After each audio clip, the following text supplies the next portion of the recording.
Hello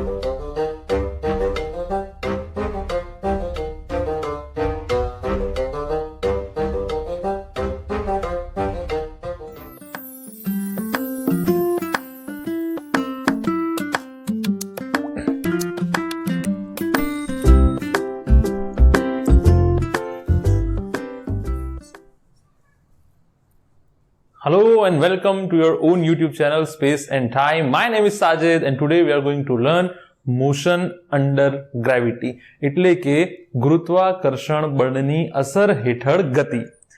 title લખું અને પછી થોડું સમજાવું તો નોટબુક અને પેન લઈને બેસી જાઓ, આજુબાજુના ડિસ્ટર્બન્સ બિલકુલ ઝીરો કરી દો અને બિલકુલ મન મૂકી અને ભણવાનું એટલે મન અંદર મૂકી અને ભણવાનું ચાલુ કરી દો. અચ્છા, તો ટાઇટલ લખીએ આજના લેક્ચરનું, ગુરુત્વાકર્ષણ બળની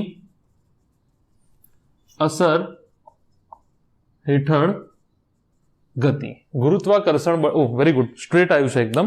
ગુરુત્વાકર્ષણ બળની અસર હેઠળ ગતિ. અચ્છા, તો ગુરુત્વાકર્ષણ બળ જે છે અલગથી આખું ચેપ્ટર છે તમારું. રફલી ઇટ ઇઝ ચેપ્ટર 8, ચેપ્ટર 8 છે ગુરુત્વાકર્ષણ બળ. પણ એના હેઠળ આજે આપણે ગતિ કેમ ભણવાની છે? કારણ કે આ છે સીધી દિશામાં ગતિ,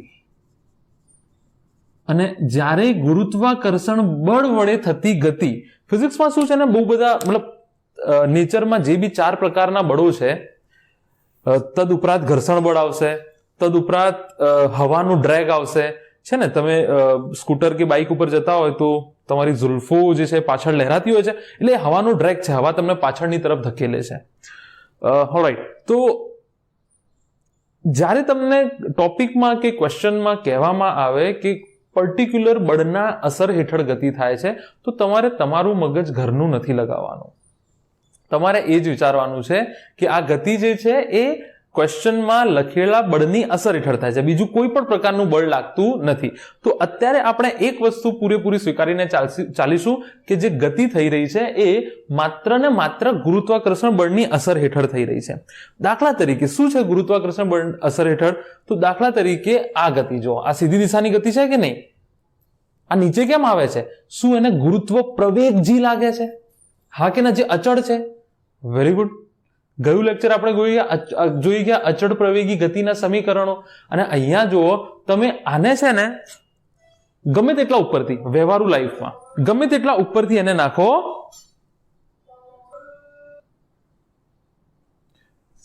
ઓલરાઈટ. તો હું એમ કહેતો હતો કે તમે ડે ટુ ડે લાઈફમાં વસ્તુ ઉપર ફેંકશો તો એ નીચે આવે છે. કેમ? એના ઉપર ગુરુત્વાકર્ષણ બળ લાગે છે.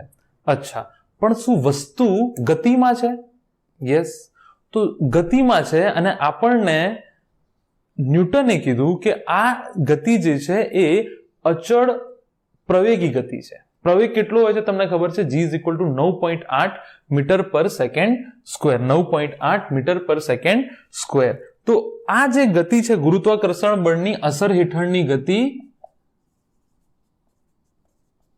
એક તો આ પ્રકારની ગતિ સીધી દિશામાં ગતિ છે, અને આ પ્રકારની ગતિ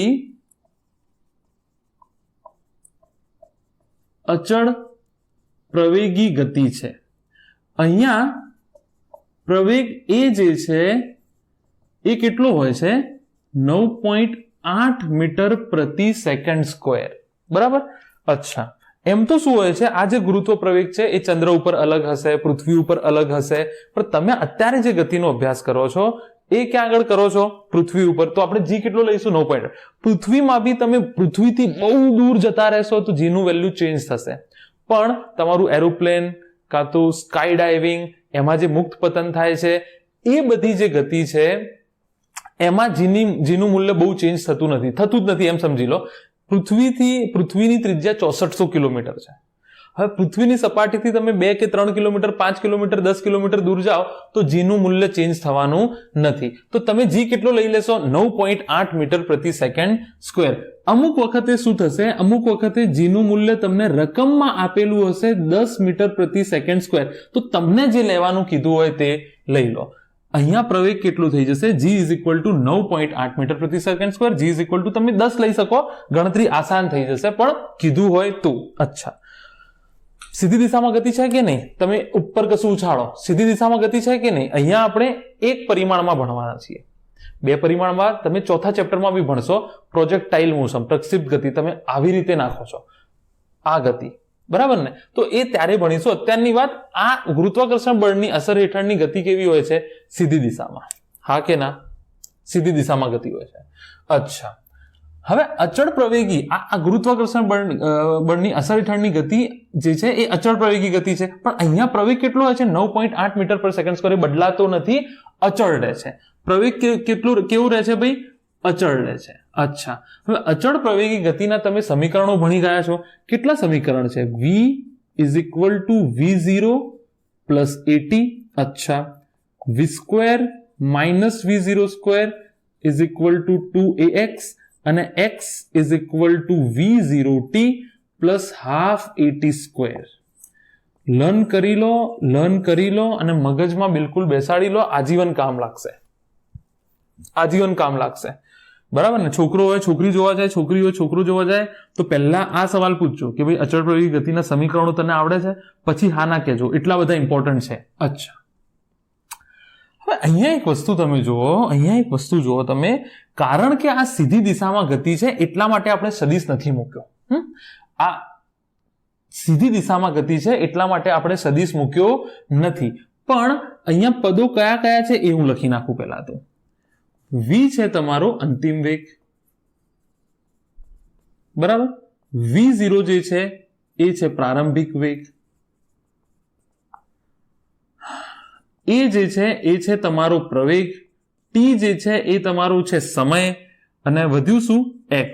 x યાદ રાખજો સ્થાનાંતર છે. બહુ જણા ભૂલો કરે છે, આપણે સાબિતી બી જરૂર હોય તો આપી દઈશું, પણ હાલ જરૂર નથી. તમે જસ્ટ યાદ રાખી લો કે x જે છે તે સ્થાનાંતર છે. x શું છે? અહીંયા સ્થાનાંતર છે, અંતર નથી.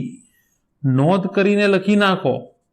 સ્થાનાંતર, બે બિંદુઓ વચ્ચેનું લઘુત્તમ અંતરને સ્થાનાંતર કહેવાય ગતિ દરમિયાન. તો આ નોંધ કરીને લખી નાખો કે આ સમીકરણોમાં x જે છે એ સ્થાનાંતર છે, અંતર નથી, કાપેલું અંતર નથી, પથ લંબાઈ નથી. x પથ લંબાઈ નથી. પથ લંબાઈ એટલે તમને ખબર છે કુલ કાપેલું અંતર. x પથ લંબાઈ નથી, બરાબર ને? x સ્થાનાંતર છે, યાદ રાખી લો. અચ્છા, આમાં કઈ કઈ રાશિઓ સદિશ છે? આ તો સીધી દિશામાં છે એટલે સદિશ કે અદિશ લખવાની જરૂર નથી, પણ કઈ કઈ રાશિઓ સદિશ છે આમાં? જો એક તો v સદિશ છે, એક તો v સદિશ છે. અચ્છા, આપણે જે ચર્ચા કરતા હતા કે આમાં સદિશ રાશિઓ કઈ કઈ છે, તો એક તો આ v સદિશ છે, v સદિશ છે, v0 પણ સદિશ છે, a સદિશ છે અને x પણ સદિશ છે. સ્થાનાંતર છે ને, સ્થાનાંતર સદિશ રાશિ છે. પથ લંબાઈ જે છે તે અદિશ રાશિ છે. અચ્છા, t જે છે એ આમાં અદિશ રાશિ છે. જે t છે એ આમાં અદિશ રાશિ છે. અચ્છા, જ્યારે તમે સદિશ રાશિની ચર્ચા કરતા હોય તો ત્યારે તમારે પ્લસ અને માઇનસ નિશાનીઓ કામ લાગશે. તમે કઈ દિશામાં જાઓ છો તે ઇમ્પોર્ટન્ટ થાય છે. તમે સંખ્યા રેખાથી જમણી બાજુ નોર્મલી ધન લો છો, ડાબી બાજુ ઋણ લો છો, ઉપર ધન લો છો, નીચે ઋણ લો છો, બરાબર? તો માની લો અહીંયા બી તમારે દિશાઓ નક્કી કરવાની થશે, કારણ કે ગુરુત્વાકર્ષણ બળની અસર હેઠળ બે રીતે ગતિ થઈ શકે. કાં તો હું વસ્તુને અહીંયાથી ઉપર નાખું, કાં તો વસ્તુ જે છે એ નીચે પડે. બે રીતે ગતિ થઈ શકે. અચ્છા, તો અહીંયા આ જે સાઇન, બાકી બધું ભૂલી જાઓ, બુકમાં શું લખ્યું છે એ બધું ભૂલી જાઓ. સાઇન કન્વેન્શન યાદ રાખો, એટલે કે સંજ્ઞા પદ્ધતિ. સંજ્ઞા પદ્ધતિ યાદ રાખો કે ક્યારે શું પ્લસ લેવું, ક્યારે શું માઇનસ લેવું. આને બિલકુલ, આ જે પેજ છે અહીંયા, એને બિલકુલ મગજમાં તમારે બેસાડી લેજો. અચ્છા, આને હું ફ્રેમ ઓફ રેફરન્સ લઈ લઉં. હું જ્યાં બી ઊભો છું, દાખલા તરીકે આ ગ્રાઉન્ડ છે, બરાબર? ફ્રેમ ઓફ રેફરન્સ, નિર્દેશ ફ્રેમ. ફ્રેમ ઓફ રેફરન્સ એટલે કે નિર્દેશ ફ્રેમ. એની બહુ ચિંતા કરવાની નથી, બરાબર. અચ્છા, અહીંયાથી ગુરુત્વાકર્ષણની ગતિ તો તમને ખબર છે ને, વાય દિશામાં જ થાય છે, ઉપર નીચે આ દિશામાં જ થશે ગુરુત્વાકર્ષણના કારણે ગતિ. કારણ કે ગુરુત્વાકર્ષણ બળ જે છે આમ લાગે છે ને, ઊભી દિશામાં લાગે છે, શિરોલંબ દિશામાં લાગે છે, બરાબર. અચ્છા, ઉપર જે છે ત્યાં કોઈ વસ્તુ જતી હોય તો એ ધન લેવું, ઉપર કોઈ વસ્તુ જતી હોય તો એ ધન લેવું. દાખલા તરીકે અહીંયા ઉપર જતી હોય તો સ્થાનાંતર ધન આવશે, સ્થાનાંતર ધન આવશે. અચ્છા, વેગ પણ ધન લેવું. અચ્છા, જો કોઈ વસ્તુ નીચે જતી હોય તો આ કેસમાં સ્થાનાંતર ઋણ આવશે, વેગ બી ઋણ આવશે. બે વસ્તુ તો થઈ ગઈ તમારે, બે વસ્તુ એટલે વેગ અને પ્રારંભિક વેગ. વેગ કે પ્રારંભિક વેગ બંને આવી ગયું આમાં, વેગમાં બંને આવી ગયું, વેગ, પ્રારંભિક વેગ, સ્થાનાંતર. વધી વાત હવે પ્રવેગની, વધી વાત હવે પ્રવેગની. તો અહીંયા બી હું લખું પ્રવેગ, અહીંયા બી હું લખું પ્રવેગ. તો પ્રવેગ કેવો આવશે? તો આ કેસમાં પ્રવેગ કેવો આવશે અહીંયા જો હું શું કહું છું, આ જે પેન છે તે હું નીચેથી ઉપર નાખું, તમે બોલ જે છે એ નીચેથી ઉપર જવા દીધો, તો જેમ જેમ ઉપર જશે તેમ તેમ વેગ ઘટતો જશે. કેમ? ગુરુત્વાકર્ષણ બળ નીચેની તરફ લાગે છે તો પ્રવેગ પણ ક્યાં લાગશે? નીચેની તરફ લાગશે. જો ગુરુત્વાકર્ષણ બળ નીચે લાગતું હોય તો પ્રવેગ પણ ક્યાં લાગશે? નીચેની તરફ. અચ્છા, જો હું આ વસ્તુને છોડી દઉં તો સતત એનો વેગ વધતો જશે. જો બોલ લીધો મેં, એ બોલને મેં સીધી દિશામાં, શિરોલંબ દિશામાં એટલે કે ઉપર જવા દીધો, તો સમય જશે તેમ તેમ એનો વેગ ઘટતો જશે, ઘટતો જશે, ઘટતો જશે, 0 થયો પછી પાછો આવશે. તો જ્યારે ઉપર જશે તો પણ વેગમાં ઘટાડો થાય છે, જ્યારે નીચે જશે તો વેગમાં વધારો થાય છે. પણ આ બંને કેસમાં ગુરુત્વ પ્રવેગ, ગુરુત્વાકર્ષણ બળ કઈ દિશામાં લાગે છે? નીચેની તરફ. અને એક વસ્તુ યાદ રાખો કે જે બળની દિશા હોય તે જ પ્રવેગની દિશા હોય, જે બળની દિશા હોય તે જ પ્રવેગની દિશા. પેન ઉપર જાય છે તો બી ગુરુત્વાકર્ષણ બળ તો એને નીચે જ ખેંચે છે. હા, આ હું નીચે નાખું છું તો બી ગુરુત્વાકર્ષણ બળ તો એને નીચે જ ખેંચે છે. તો જી તો કેવું આવશે? બંને બાજુ ઋણ આવશે. આ યાદ રાખી લો, આ યાદ રાખી લો. તો એક કામ કરું, હું પ્રવેગને અહીંયાથી હટાવી જ લઉં છું. તમારે બે જ વસ્તુ યાદ રાખો, તમારે બે જ વસ્તુ યાદ રાખો. પ્રવેગને અહીંયાથી હું હટાવી દઉં છું, બરાબર? તમે બે જ વસ્તુ યાદ રાખો, એ બરાબર માઇનસ જી, એ બરાબર માઇનસ જી. આ પકડી રાખો, આ સાઇન કન્વેન્શન પકડી રાખો. જે જમણી સાઈડ મેં લખ્યું છે એને પકડી રાખો, ક્યારેય ભૂલ પડશે નહીં. જો પદાર્થની ગતિ કે કણની ગતિ ઉપરની તરફ હોય તો સ્થાનાંતર અને વેગ કેવા લેશો? ધન લેશો. જો સ્થાનાંતર કે વેગ, સોરી, જો પદાર્થની ગતિ નીચેની તરફ હોય તો સ્થાનાંતર અને વેગ કેવા લેશો? ઋણ લેશો. અને ગમે તે પરિસ્થિતિમાં એ કેવો લેશો તમે? માઇનસ. એટલે પ્રવેગ કેટલો લેશો તમે? પ્રવેગ કેટલો લેશો? માઇનસ જી બરાબર. આ પ્રવેગ છે ને, એ એક્સેલરેશન કેટલો લેશો? માઇનસ જી. તો મેં તમને અહીંયા કેટલી વસ્તુ શીખવાડી કે ગુરુત્વાકર્ષણની અસર હેઠળ જે ગતિ થાય છે, ગુરુત્વાકર્ષણ બળની અસર હેઠળ જે ગતિ થાય છે તે સીધી દિશામાં થાય છે. અને આ પ્રકારની ગતિ અચળ પ્રવેગી ગતિ છે. કેમ? સતત પદાર્થ ઉપર ગુરુત્વાકર્ષી પ્રવેગ જે છે 9.8 મીટર પ્રતિ સેકન્ડ સ્ક્વેર લાગતો રહે છે. તો અચળ પ્રવેગી ગતિના 3 સમીકરણ છે. v = v0 + at, v² - v02 = 2ax અને x = v0t + ½ at². આમાંથી v0 a અને x સદિશ રાશિ છે, t અદિશ રાશિ છે. અને જો તમે કોઈને સદિશ રાશિ કહેતા હોય તો તમારે એમાં, તમને ખબર છે, નિશાનીઓ અગત્યની થઈ જશે. ક્યારે શું નિશાની? ઋણ ક્યારે લેવું, ધન ક્યારે લેવું, બરાબર? અચ્છા, તો અહીંયા જુઓ તમે, જો મેં તમને આ સંજ્ઞા પદ્ધતિ બિલકુલ મગજમાં બેસાડી લો, આજીવન, આજીવન આ તમારા કામ લાગશે. ઇવન તમે બીટેક કરતા હોય, કોલેજ કરતા હોય, JEE નીટ કરતા હોય કે 11th 12th સાયન્સ કરતા હોય, જો વસ્તુની ગતિ ઉપરની તરફ હોય, જો પદાર્થની ગતિ ઉપરની તરફ હોય તો સ્થાનાંતર ધન લેવું, વેગ પણ કેવું લેવો? ધન લેવો, બરાબર? જો પદાર્થની ગતિ નીચે હોય તો સ્થાનાંતર ઋણ લેવું, વેગ પણ કેવું લેવું? ઋણ. બાકી કોઈ મેથડ મિક્સ ના કરતા, બસ આ પકડી રાખો, બીજી કોઈ વાત નહીં. જે બળની દિશા હોય તે જ પ્રવેગની દિશા હોય. એટલે જે બળની દિશા, તમે તમે આ પેન ઉપર જાય કે આ પેન નીચે આવે, ગુરુત્વાકર્ષણ બળ તો નીચેની તરફ જ લાગે છે. ગુરુત્વાકર્ષણ બળ તો નીચેની તરફ. આ પેન હું ઉપર ઉછાળું છું તો સતત એનો વેગ ઘટતો જાય છે, કારણ કે પૃથ્વી એને પુલ કરે છે, એને ખેંચે છે, એટલે કે ગુરુત્વાકર્ષણ બળ નીચેની તરફ લાગે છે. ગુરુત્વાકર્ષણ બળ નીચેની તરફ લાગે છે.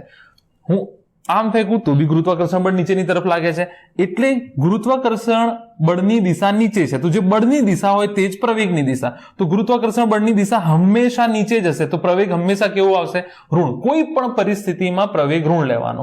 કોઈ પણ પરિસ્થિતિમાં પ્રવેગ ઋણ લેવાનો. બરાબર? નોંધ લખી દઉં છું અહીંયા.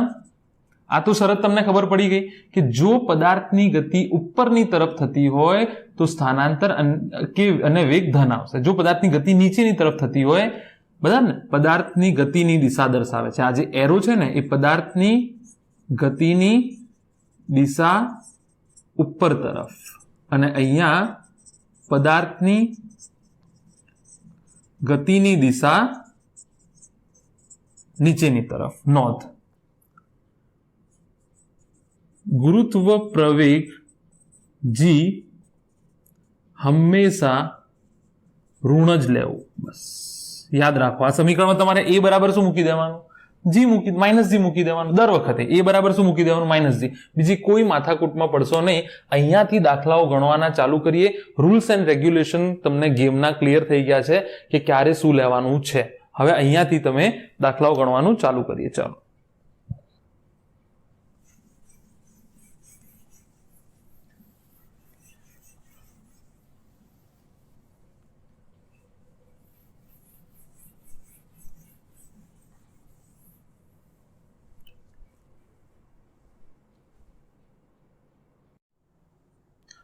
ઓલરાઈટ, તો હવે આપણે દાખલાઓ જે છે તે ચાલુ કરીએ.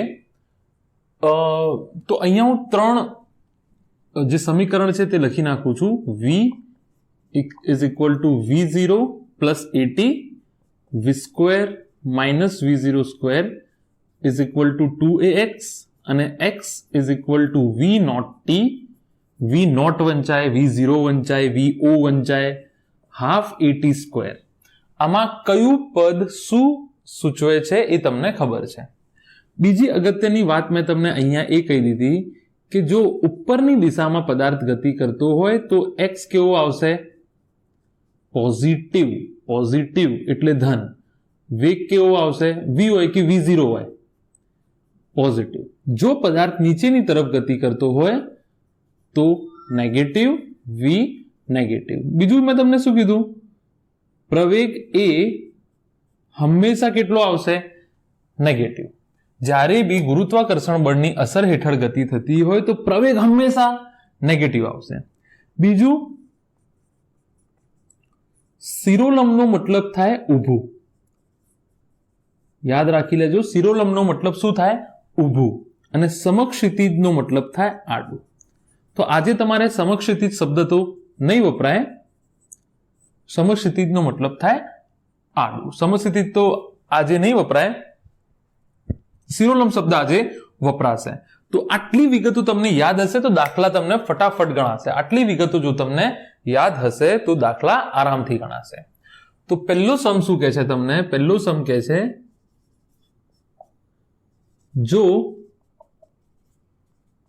કોઈ પદાર્થને v0, અમુક વખત u શબ્દ બી વાપરશે, તમારે એનાથી કોઈ મતલબ નથી, બરાબર? જો પદાર્થને v0, અમુક વખતે u શબ્દ બી વાપરશે, જેટલા પ્રારંભિક વેગથી શિરોલંબ ઉપરની તરફ ફેંકવામાં આવે તો નંબર 1, કન્સેપ્ટ પકડજો બરાબર. નંબર 1, પદાર્થે મેળવેલ મહત્તમ ઊંચાઈ. નંબર 2, પદાર્થે મેળવેલ મહત્તમ ઊંચાઈ.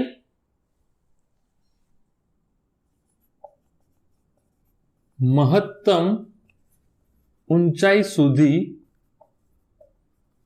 પહોંચવા લાગતો સમય. અને નંબર 3, મૂળ બિંદુએ અથવા સ્થાને પાછા ફરવા લાગતો સમય. આ 3 વસ્તુઓ શોધવાની છે કે જો કોઈ પદાર્થને v0 જેટલા વેગથી, પ્રારંભિક વેગથી શિરોલંબ ઉપરની દિશા તરફ ફેંકવામાં આવે તો મહત્તમ ઊંચાઈ કેટલી મેળવશે, 1, મહત્તમ ઊંચાઈ સુધી પહોંચવા માટે લાગતો સમય અને મૂળ બિંદુએ પાછા ફરવા માટે લાગતો સમય. દાખલા તરીકે આ પેન છે, બરાબર? તો અહીંયાથી હું v0 જેટલા વેગથી નાખું છું. તો જો જેમ જેમ પેન ઉપર ગઈ તેમ તેમ એનો વેગ ઘટતો ગયો, તેમ તેમ એનો વેગ ઘટતો ગયો, 0 થયો અને પછી પાછો વળ્યો. તો જ્યાં વેગ 0 થાય તે મહત્તમ ઊંચાઈ હશે. જો વેગ 0 થાય છે ને, અહીંયાથી મેં નાખ્યું તો ઘટતો ગયો, વેગ કેટલો થયો? 0. દાખલા તરીકે તમે અહીંયા ઊભા છો, થોડા નીચે ઊભા રાખીશું, તમને થોડા નીચે ઊભા રાખીએ. દાખલા તરીકે તમે અહીંયા ઊભા છો, બરાબર? આ ઊભા છો તમે, આ બોલ તમે લીધો અને તમે ઉપર જવા દીધો. હવે આ ચોક્કસ ઊંચાઈ સુધી જશે અને પછી એનો વેગ જ્યારે મહત્તમ ઊંચાઈએ પહોંચશે ત્યારે આ મહત્તમ ઊંચાઈ છે, મહત્તમ ઊંચાઈ, ત્યારે એનો વેગ કેટલો થશે? 0. હા કે ના? યાદ રાખજો, જ્યારે બી પદાર્થને તમે નીચેથી ઉપર ફેંકશો તો મહત્તમ ઊંચાઈ આગળ એનો વેગ કેટલો થશે? જો દાખલા તરીકે જોયું તમે, દેખાય છે ને? અહીંયાથી હું નાખું છું, દેખાય છે ને? વેગ 0 થાય છે, સ્લો મોશનમાં આવું જતું, જો આ ઉપર ગયું, આ નીચે. તો અહીંયા જ્યારે વેગ ઘટતો જશે, વેગ અહીંયાથી મેં નાખ્યું, વેગ ઘટતો ગયો, વેગ 0 થયો, પછી નીચે આવશે એ વખતે વધતો જશે. એનીવે, તો મહત્તમ ઊંચાઈ આગળ યાદ રાખો કે પદાર્થને તમે નીચેથી નાખો તો મહત્તમ ઊંચાઈએ એનો વેગ કેટલો થશે? 0 થશે.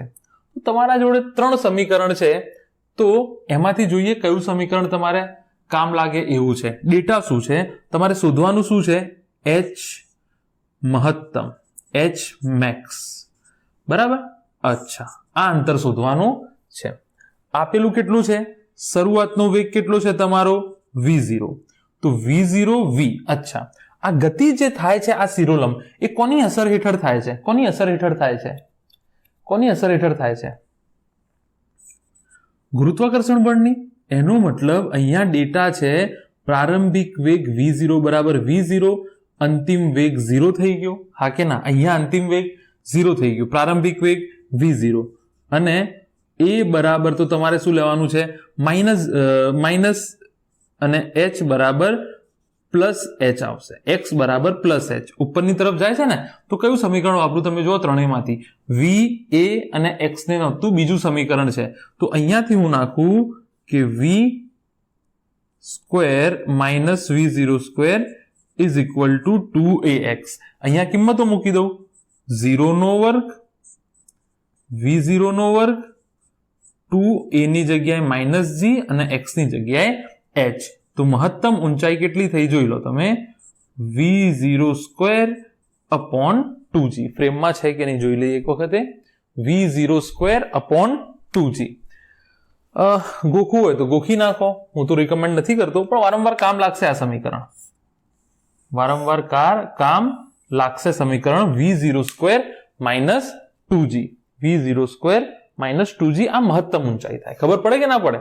આપણે લોજિકનું બિલકુલ લોજિકલ છે, મતલબ તર્ક શક્તિ આધારિત છે.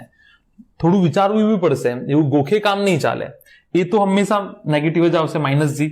v બરાબર 0, v0 0. અચ્છા, પછી કહે છે મહત્તમ ઊંચાઈ સુધી પહોંચવા માટે લાગતો સમય. હવે શું કહે છે? મહત્તમ ઊંચાઈ સુધી પહોંચવા માટે લાગતો સમય. તો ડેટા તમારી જોડે છે, પહેલું સમીકરણ વાપરી લઉં, v આ એક થઈ ગયું, બરાબર ને? એક v is equal two v0 plus at. અચ્છા, જો v શું છે તમને ખબર છે ને? v અંતિમ વેગ છે 0. v0 શું છે? v0 તમને આપેલું છે, a કેટલો મૂકું? g અને t. તો t બરાબર થઈ જશે v0 બાય g. v0/g। अच्छा, पेन क्या मूकी दीधी बीजी में? अच्छा, समझो, कंसेप्ट समझो, आसान है, कशु अघरू नहीं। जे अहींया मैं शरतो लखी है ए प्रमाणे हूँ जई रह्यो छुं। ऊपर जाए छे तो v0 में धन लीधो, अहींया v होय के v0 बंने आई गया, कन्फ्यूज ना थता, अहींया v0 भी आई गयो, v0 होय के v होय, वेगनी वात छे टूंकमां। अच्छा, पछी आ त्रीजा नंबरनुं याद राखो, मूळ बिंदुए पाछा फरवा माटे।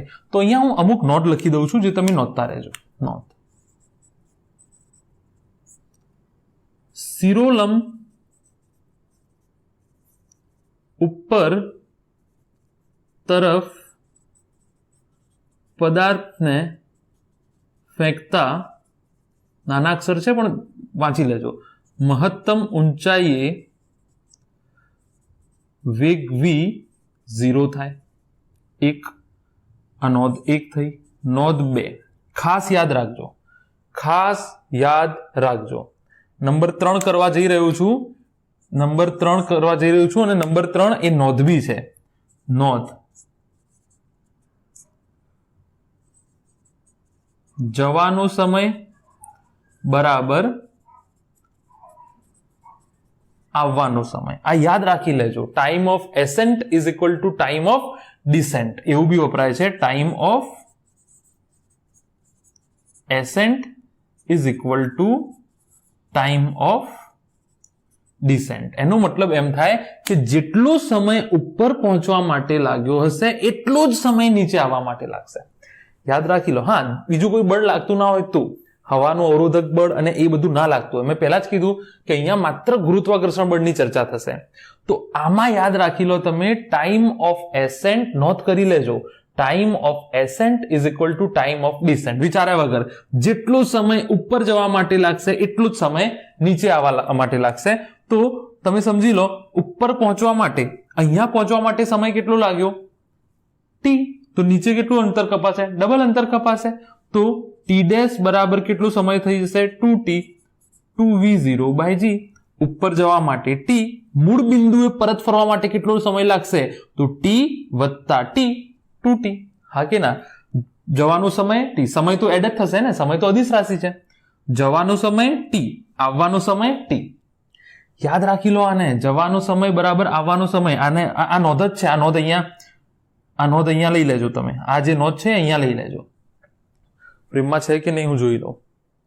હા છે, બરાબર। યાદ રાખી લેજો, ખાસ યાદ રાખી લેજો।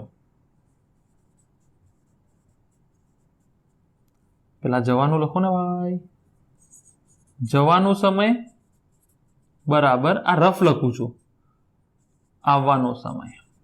જેટલો સમય, એનો મતલબ શું છે? ભલે લખવામાં કદાચ થોડું હોઈ શકે સ્ટ્રક્ચરલી ખરું ના લખ્યું, પણ અહીંયાથી તમે સમજી લો, જેટલો સમય ઉપર પહોંચતા લાગશે એટલો જ સમય નીચે પાછા ફરતા લાગશે, ગમે તે પરિસ્થિતિમાં। હા, માત્ર ગુરુત્વાકર્ષણની વાત થાય ત્યારે। તો જતી વખત કેટલો સમય લાગ્યો? t।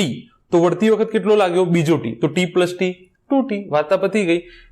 ઉપર જતી વખત બધું પોઝિટિવ, નીચે આવતી વખત નેગેટિવ। તો કે એ તો એની જરૂર નથી, સમય તો અદિશ છે એટલે એનો વાંધો નહીં। તો કેટલું થઈ ગયું? 2v0/g। અચ્છા, બીજી એક વસ્તુ નથી પૂછ્યું પણ કદાચ પૂછી લે 4 નંબરમાં, કદાચ, કે જ્યારે ઉપર જઈ અને પાછો આવશે તો અહીંયા વેગ કેટલો હશે? હા, જ્યારે ઉપર જઈ અને મૂળ બિંદુએ પાછો ફરશે તો વેગ કેટલો હશે? તો વેગમાં યાદ રાખો, જેટલો ઉપર જઈ અને પાછો આવશે ને એટલો જ વેગ હશે। વેગ બી સમાન રહેશે, માત્ર ગુરુત્વાકર્ષણ બળની ચર્ચા છે, બીજું કોઈ બળ નથી લાગતું। જતી વખતે દાખલા તરીકે અહીંયા v1 વેગ હોય ને આ બિંદુએ, તો વળતી વખતે બી અહીંયા વેગ કેટલો હશે? v1 જ હશે। સમજી લો તમે। દાખલા તરીકે અહીંયા હું, જો આ પેન છે, બરાબર, આ પેન હું અહીંયાથી ઉછાળું છું, આ પેન જે છે એ હું અહીંયાથી ઉછાળું છું, એનો વેગ ઘટતો ગયો 0 થયો, વધતો ગયો, અથડાયા પહેલા જસ્ટ વેગ એનો કેટલો થઈ જશે? અહીંયાથી મેં v0 વેગથી નાખ્યો હતો, તો જ્યારે એ ગયો પછી હું બાજુમાં દોરું છું, એમ તો આ જ લાઈનમાં પાછો આવશે ને ભાઈ, જે લાઈનમાં જશે એ જ લાઈનમાં પાછો આવશે, પણ તમને સમજાવવા માટે હું અહીંયા ડ્રો કરી દઉં।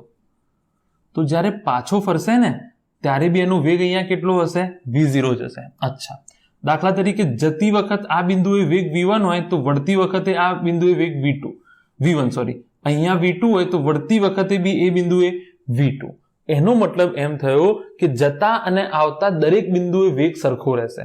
વેગ સરખો એટલે વેગ ઘટતો જશે, પણ જો અહીંયા વેગ સરખો, અહીંયા વેગ સરખો, જતા અને આવતા ચોક્કસ બિંદુએ વેગ સરખા રહેશે. બરાબર, જતા અને આવતા ચોક્કસ બિંદુએ વેગ સરખા. તો અહીંયા હું પાછો ફરું તો વેગ કેટલો આવશે? v0 જ આવશે. અથડાવાના જસ્ટ પહેલા વેગ કેટલો હશે?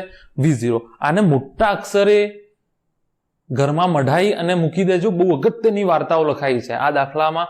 વધારે તમને શું પૂછે? કિંમતો મૂકવાનું પૂછશે. વધારે શું પૂછશે? કિંમતો મૂકવાનું પૂછશે. બિલકુલ મઢાઈને આ બધું મૂકી દો. યંત્રશાસ્ત્રની વિગતો આ બહુ જ કામમાં આવવાની છે 11-12 તમે. બરાબર, શિરોલંબ ઉપરની તરફ પદાર્થ ફેંકતા મહત્તમ ઊંચાઈ વેગ 0 થશે. થાય છે કે નહીં 0? આ 0 થયો અહીંયા. અને દરેક જગ્યાએ જતી વખત કોઈ બિંદુએ તમે વેગ માકો તો વળતી વખત બે બિંદુએ વેગ કેટલો થશે? સરખો થશે. અહીંયા સમજાયું ને મેં તમને? અચ્છા. અને સમયમાં બી time of ascent is equal to time of descent. મહત્તમ ઊંચાઈએ પહોંચવા માટે જેટલો સમય લાગશે એટલો જ સમય એને પાછો વળવા માટે લાગશે. બરાબર, આ વિગતો યાદ રાખી લો. અહીંયાથી પહોંચતા ધારો કે મને 2 સેકન્ડ, તો વળતા બી કેટલો લાગશે? 2 સેકન્ડ. બરાબર, ચલો આગળ દાખલો ગણીએ.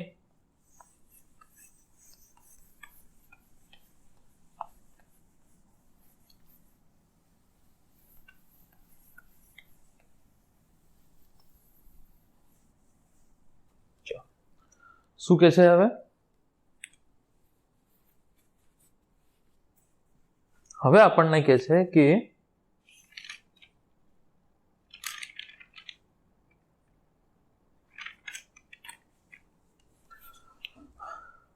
સમજી લેજો અને આ ડિટેલ બિલકુલ મગજમાં ઉતારી લેજો. ગોખવું હોય તો ગોખી નાખો, ગોખવું હોય તો ગોખી નાખો. સમજાય તો દીધું જ છે મેં તમને. હવે શું કહે છે?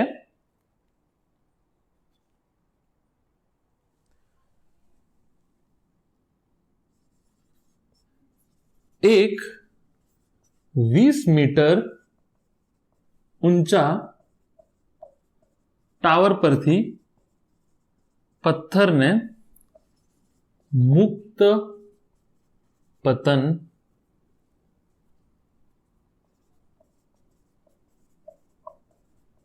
કરાવવામાં આવે છે. એક 20 મીટર ઊંચા ટાવર પરથી પથ્થરને મુક્ત પતન કરાવવામાં આવે છે. મુક્ત પતનનો મતલબ શું છે એ બી તો સમજી લો. વારંવાર શબ્દ યુઝ થશે મુક્ત પતન. વારંવાર શબ્દ યુઝ થશે મુક્ત પતન. આ હું 20 મીટર ઊંચા ટાવર પર ઉભો છું, આ મુક્ત પતન કહેવાય. મેં આને ફેંક્યું નથી, આને આમ ફેંક્યું નથી, જસ્ટ ડ્રોપ. પબજીમાં ડ્રોપ કરીએ છીએ ને, મુક્ત પતનનો મતલબ થાય ડ્રોપ. કોઈ વધારાનું બળ લગાડ્યા વગર આ ફેંક્યું કહેવાય. આ પ્રારંભિક વેગ હશે કશું, આવા બી દાખલા આવશે. પ્રારંભિક વેગ હશે કશું, પણ આ શું કર્યું છે? Just drop. આ શું કર્યું છે? Just drop. આ શું કર્યું છે? Just drop. છોડી દેવું, ડ્રોપ. બરાબર, ડ્રોપ વખતે પ્રારંભિક વેગ કેટલો હશે? સમજી લો. ડ્રોપ વખતે પ્રારંભિક વેગ કેટલો હશે? 0 હશે. જો પ્રારંભિક વેગ 0, છોડ્યા પછી વેગ આવશે ને એનો. તો ડ્રોપ વખતે યાદ રાખજો પ્રારંભિક વેગ કેટલો થશે? 0. નોંધમાં એક વસ્તુ એડ કરી લો કે મુક્ત પતનમાં, મુક્ત પતન એટલે ડ્રોપ, મુક્ત પતનમાં પ્રારંભિક વેગ 0. જગ્યા હોય તો હું લખી નાખું છું. છે જગ્યા, ચલો નાના અક્ષરે લખું છું પણ લખી નાખું છું. 4. મુક્ત પતનમાં પ્રારંભિક વેગ 0 લેવો. મુક્ત પતન બહુ નાનું લખ્યું છે, આઈ અગ્રી. જગ્યાના અભાવમાં શું કરે બોલો ગરીબ માણસ. હા, તો કે છે આપણને કે એક 20 મીટર ઊંચા ટાવર પરથી એક પથ્થરને મુક્ત પતન કરાવવામાં આવે છે. તો એક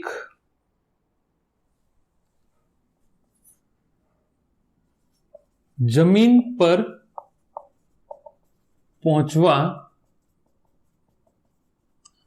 લાગતો સમય. 2 જમીનને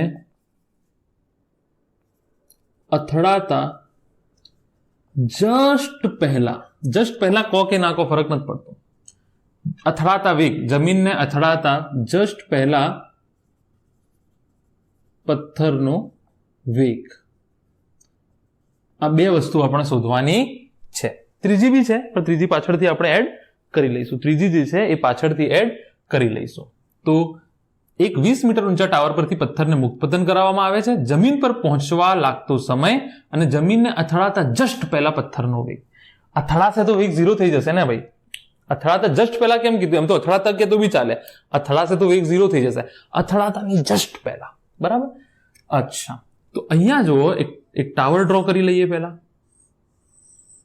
આ ટાવર ડ્રો કરી લીધો અને આ જમીન છે. બરાબર? આકૃતિ બહુ અગત્યની વસ્તુ છે. કેટલી ઊંચાઈ છે આની? 20 મીટર. અહીંયા એક માણસ ઉભો છે અને એક પથ્થરને ડ્રોપ કર્યો. એક પથ્થરને એને ડ્રોપ કર્યો. બરાબર? માણસે થોડું દૂર ઉભો રાખીએ ને તો ડ્રોપ વ્યવસ્થિત થાય. ચાલો, અહીંયાથી એ પથ્થરને ડ્રોપ કરે છે. અચ્છા, જો મેં પહેલા જ લખ્યું છે અહીંયા કે મુક્ત પતન. મુક્ત પતન શબ્દ વપરાય તો મુક્ત પતન નોંધી રાખો. મુક્ત પતન શબ્દ વપરાય તો પ્રારંભિક વેગ કેટલો થશે? v0. પ્રારંભિક વેગ કેટલો થશે? સોરી, પ્રારંભિક વેગ v0 કેટલો થશે? 0 થશે. અચ્છા, વેરી ગુડ. પછી તમારે શું શોધવાનું છે? અચ્છા, ક્યાં ફેંકશે? નીચે. સ્થાનાંતર નીચે થાય તો x બરાબર -20 મીટર. x બરાબર -20 મીટર. યાદ આવ્યું કે નહીં? નીચે જાય છે -20 મીટર. એ હંમેશા -g. બરાબર? તમે અહીંયા હું લખી નાખું છું કે g બરાબર 10 મીટર પર સેકન્ડ સ્ક્વેર લો. g નું મૂલ્ય 9.8 નથી લેવું, 10 મીટર પર સેકન્ડ સ્ક્વેર લો. તો શું શોધવાનું છે? સમય શોધવાનો છે. બરાબર? t શોધવાનો છે. તો જો t, a અને x ને જોડતું સમીકરણ આ લાગે છે મને. આ વાપરીશ તો મારે છેલ્લા વેગની જરૂર પડશે, અંતિમ વેગની આમાં બી જરૂર પડશે. આ સમીકરણ વાપરી લો. તો x = v0t half at square. કિંમતો છે ઉપર મૂકી દઉં. v0 0 તો આ પદ આખું 0 થઈ જશે. Half -10 t square. અચ્છા, તો -20 = કેટલા થઈ જશે? -5t square. અચ્છા, તો t બરાબર જવાબ આવશે 2 સેકન્ડ. t બરાબર કેટલો જવાબ આવ્યો? 2 સેકન્ડ. નીચે પહોંચતા કેટલો સમય લાગશે? એને 2 સેકન્ડ લાગશે. અચ્છા, હવે t મળી ગયું છે તમને. જમીનને અથડાતા જસ્ટ પહેલા પથ્થરનો વેગ. અહીંયાથી અહીંયા પહોંચવા માટે સમય તમને આવી ગયો છે t તો અદિશ છે, પ્લસ માઇનસ મૂકવાની જરૂર નથી. અંતિમ વેગ શોધવાનો છે. આને અંતિમ વેગ કહીશું. આ પ્રારંભિક છે. આને અંતિમ વેગ કહીશું. તો અંતિમ વેગ તમે ગમે તે રીતે શોધી શકો. તમે આ સૂત્ર બી વાપરી શકશો, તમે આ સૂત્ર બી વાપરી શકશો અને આ સૂત્ર બી. હું ઉપરનું સૂત્ર, કારણ કે t મારી જોડે છે, x છે મારી જોડે, તો બીજા નંબરનું શોધવા માટે v = v0 + at. પ્રારંભિક વેગ 0, a કેટલું લેવાનું છે? -10 અને t કેટલો આવ્યો છે? 2. તો v કેટલો આવ્યો તમારો? -20 મીટર પ્રતિ સેકન્ડ. નીચેની તરફ છે એટલે -20 મીટર પ્રતિ સેકન્ડ. સમજાય કે ના સમજાય? -20 મીટર પ્રતિ સેકન્ડ. ચાલો આગળ વધીએ.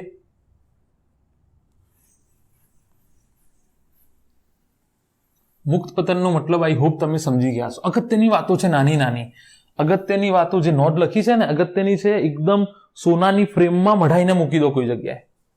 શિરોલંબ ઉપરની તરફ ફેંકતા મહત્તમ ઊંચાઈએ વેગ 0 થશે.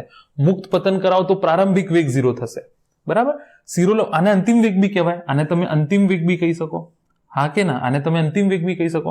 નીચે v0 પ્રારંભિક છે તો ઉપરનો પણ અંતિમ કેમ ના લખ્યો? કશું કારણ છે, પછી સમજાવીશું. પણ અત્યારે આ સમજી લો તમે. અચ્છા, હવે શું કહે છે કે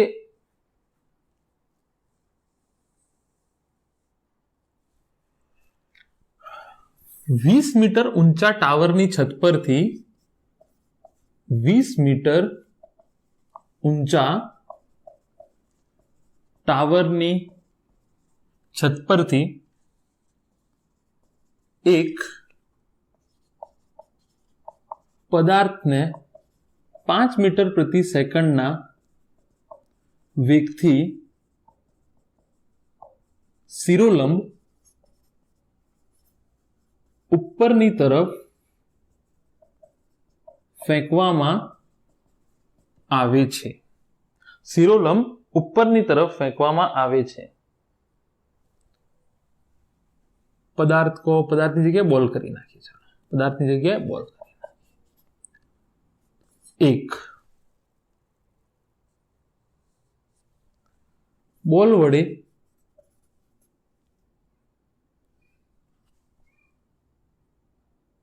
મેળવેલ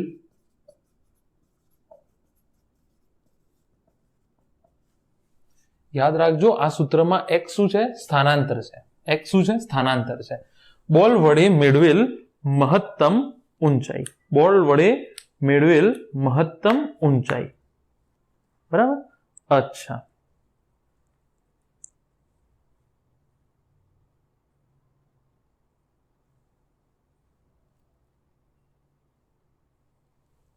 અચ્છા.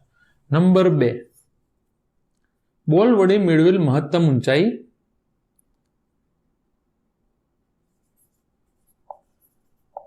મૂળ બિંદુ એથી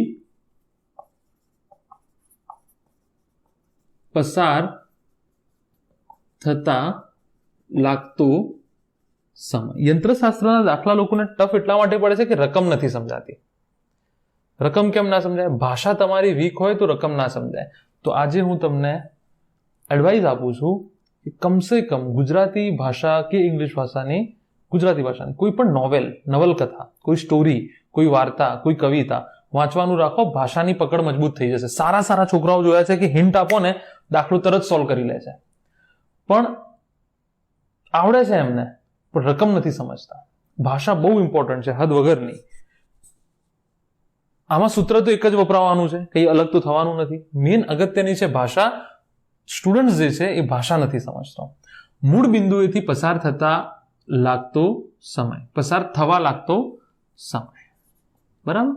અચ્છા, તો આ વખત દાખલો થોડો ચેન્જ છે.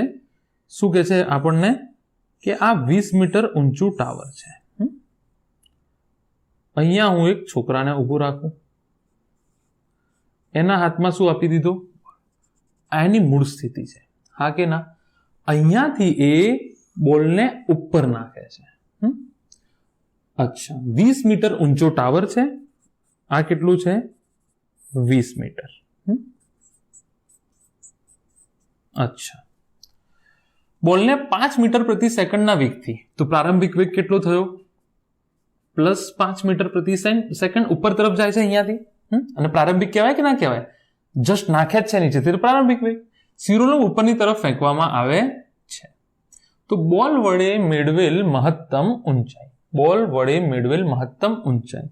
હાલ જ આપણે કીધું કે પદાર્થને ફેંકતા મહત્તમ ઊંચાઈએ વેગ કેટલો થશે? 0. તો માની લો અહીંયા પહોંચ્યો, આ હું લઈ લઉં h, તો અહીંયા એનો વેગ કેટલો થશે? 0. તો અંતિમ વેગ કેટલો થઈ ગયો? 0. એ બરાબર શું લેશો તમે? -g. એ બરાબર શું લેશો તમે? -g. શું શોધવાનું છે? h શોધવાનું છે, એટલે કે સ્થાનાંતર શોધવાનું છે અહીંયાથી અહીંયાનું. તો કયું સૂત્ર વાપરું? v² - v02 = 2x. સમય છે નહીં મારી જોડે, તો 2ax. અંતિમ વેગ 0. આ આવશે 5 નો વર્ગ. 2 - gx. અહીંયા બી આપણને કહે છે g બરાબર લઈ લો 10 મીટર પ્રતિ સેકન્ડનો સ્ક્વેર. 10 મીટર પ્રતિ સેકન્ડનો સ્ક્વેર. અચ્છા, તો આ કેટલા થઈ જશે? 25 2 10x. 25 ભાગ્યા 20 બરાબર x. તો જવાબ આવશે તમારો લગભગ 1.25 મીટર. જવાબ કેટલો આવશે? 1.25 મીટર. બરાબર. હવે આ તો શું આવ્યું? આ ઊંચાઈ આવી. તમને શું કહે છે? બોલ વડે મેળવેલ મહત્તમ ઊંચાઈ. તો ઊંચાઈ તો અહીંયાથી ગણશો ને. ટાવર 20 મીટર ઊંચો છે અહીંયાથી, એટલે MCQમાં જોવાનું કે કોની સાપેક્ષે પૂછ્યું. દાખલા તરીકે જમીનની સાપેક્ષે પૂછે આ જવાબ, તો કુલ કેટલી h max કેટલો થઈ જશે? 20 વત્તા 1.25. 20 વત્તા 1.25. તો 21.25 થઈ જશે. કેટલું થઈ જશે? 21.25. અચ્છા, કેટલું થઈ જશે? 21.25. અચ્છા, તો આ એચ મેક્સ થઈ ગયું જમીનની સાપેક્ષે. બંને જવાબ મેં તમને કહી દીધા. ધાબાની સાપેક્ષે બી કહી દીધું, જમીન. જોવાનું પ્રશ્નમાં શું આપ્યું છે તમને. અચ્છા, બીજો સવાલ તમને શું પૂછ્યો છે? બીજો પૂછ્યો છે કે મૂળ બિંદુએથી પસાર થવા લાગતો સમય. આ બે રીતે હું ગણાવીશ. મૂળ બિંદુએથી પસાર થવા લાગતો સમય. મૂળ બિંદુ એટલે આ બોલ જે છે એ અહીંયા ગયો હશે, વેગ 0 થયો, પછી આ લાઈનમાં પાછો આવશે ને. પણ તમને સમજાવવા માટે હું થોડું સાઈડમાં દોરી દઉં. આ ગયો, પછી મૂળ બિંદુએ અહીંયા પહોંચવા માટે લાગતો સમય, તો જવાનો સમય ગણી નાખું, વત્તાકાર કરી નાખું, એટલા સમયનો. જેટલો જવાનો સમય એટલો પાછો આવવાનો સમય, જેટલો જવાનો સમય એટલો જ પાછો આવવાનો સમય. આ મૂળ બિંદુએ પાછા ફરવા માટે કે પસાર થવા માટે લાગતો સમય થઈ ગયો. અચ્છા, તો ટી શોધવાનું છે. જરૂરી ડેટા છે મારી જોડે. v = v0 + at. 0 થઈ જશે. અહીંયા હું અહીંયાનો સમય શોધી નાખું, નીચેથી મહત્તમ ઊંચાઈએ પહોંચવા માટેનો સમય શોધી નાખું, તો જેટલો સમય મહત્તમ ઊંચાઈએ પહોંચવા માટે એટલો જ સમય પાછો ફરવા માટે. 0 અંતિમ વેગ, અહીંયા પહોંચે એટલે 0 થાય કે ના થાય? 0. v0 તમને કેટલો આપેલો છે? 5t. હા, અચ્છા, તો 5 - 10t. 5 - 10t, તો 10t = 5. તો t બરાબર કેટલો આવશે? 0.5 સેકન્ડ. તો t ડેશ કેટલો આવશે? 0.5 જવાનો વત્તા 0.5 આવવાનો. કેટલો જવાબ આવ્યો? 1 સેકન્ડ. કેટલો જવાબ આવ્યો? 1 સેકન્ડ. પતી ગયો દાખલો. મેં જવાનો સમય શોધી નાખ્યો. તમને એમ કોઈ કહે કે મહત્તમ ઊંચાઈ માટે લાગતો સમય, તો મહત્તમ ઊંચાઈએ અંતિમ વેગ 0, પ્રારંભિક વેગ આપેલો છે, એ તો હંમેશા -g જ લેવાનો છે, ઇન્ટુ t શોધી નાખ્યો. તો જેટલો જવાનો સમય એટલો જ પાછા વળવાનો સમય. જેટલો જવાનો સમય એટલો જ પાછા વળવાનો સમય. મૂળ બિંદુએ પાછા ફરવા માટે જેટલો મહત્તમ ઊંચાઈ લીધી, જેટલો આ સમય છે એટલો જ આ સમય છે. યાદ રાખી લેજો આને.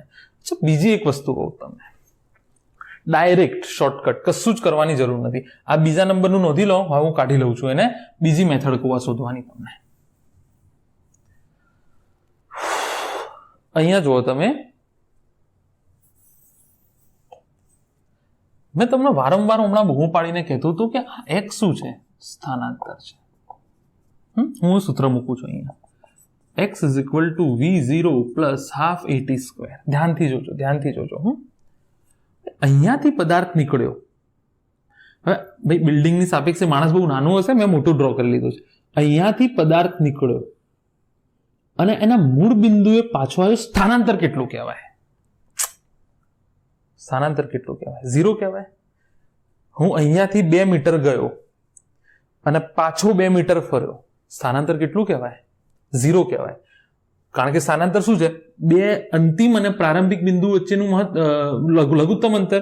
તો પ્રારંભિક બિંદુ બી આ છે અને અંતિમ બિંદુ. કારણ કે શું છે? મૂળ બિંદુએથી પસાર થવા લાગતો સમય. તો અહીંયાથી પાછો અહીંયા આવશે, તો પ્રારંભિક બી આ છે અને મૂળ બી આ છે, તો 0 જવાબ આવશે. હરી ફરીને એની એ જગ્યાએ પાછા તમે આવો. દાખલા તરીકે અહીંયાથી તમે નીકળ્યા, બરાબર? અહીંયાથી તમે નીકળ્યા, ચાલતા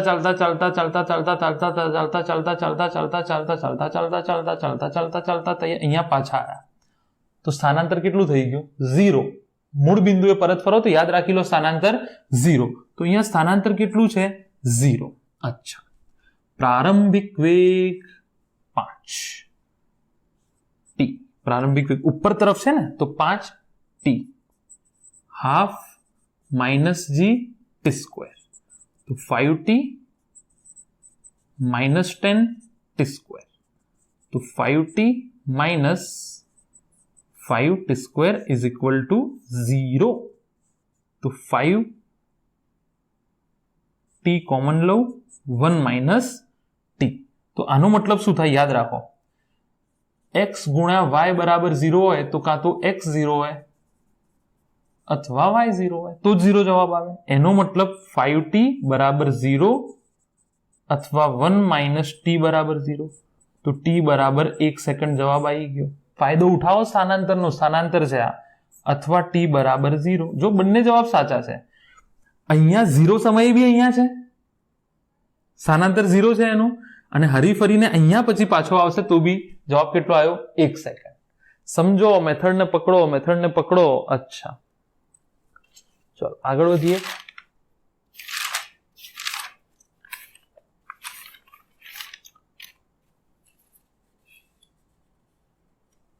અચ્છા, હવે આમાં ને આમાં એક વસ્તુ એડ કરવાની છે. 2 વસ્તુ તો થઈ ગઈ.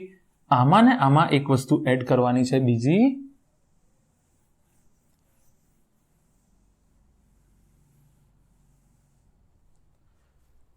આમાં ને આમાં બીજી વસ્તુ એડ કરવાની છે કે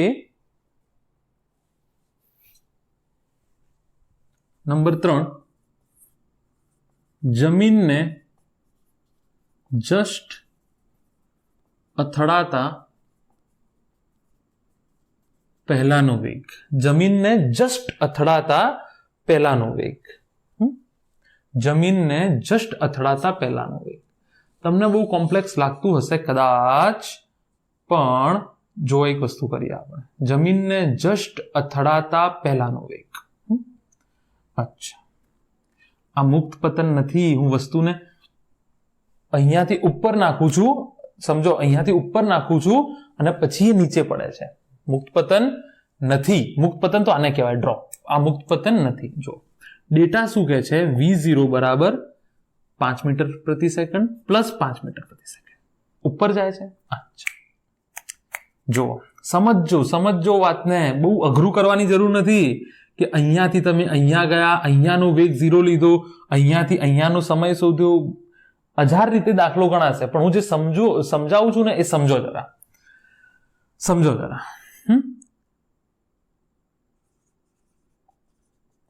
સ્થાનાંતર x કેટલું થાય? -20 મીટર. તમે ભલે ને અહીંયાથી અહીંયા ગયા, અહીંયાથી અહીંયા ગયા, મેં તમને શું કીધું? તમે ભલે ગમે ત્યાંથી ગમે ત્યાં નીકળ્યા, મારે તો શું જોવાનું છે? 2 બિંદુ વચ્ચેનું લઘુત્તમ અંતર. દાખલા તરીકે તમે અહીંયા છે, અહીંયા તમારું સ્થાનાંતર તો આ છે ને. તમારું સ્થાનાંતર તો આ છે, આ સ્થાનાંતર છે. તો હું એમ કહું છું કે અહીંયાથી ભલે તમે અહીંયા ગયા, પછી તમે ભલે પાછા આયા, તમારું સ્થાનાંતર તો આ જ છે ને. પ્રારંભિક બિંદુ આ, અંતિમ બિંદુ આ, અંતિમ માઇનસ પ્રારંભિક સ્થાનાંતર. અંતિમ બિંદુ, પ્રારંભિક બિંદુ, આ અંતરને સ્થાનાંતર કહેવાય. તો -20 મીટર નીચે તરફ જશે ને, -20 મીટર. અચ્છા,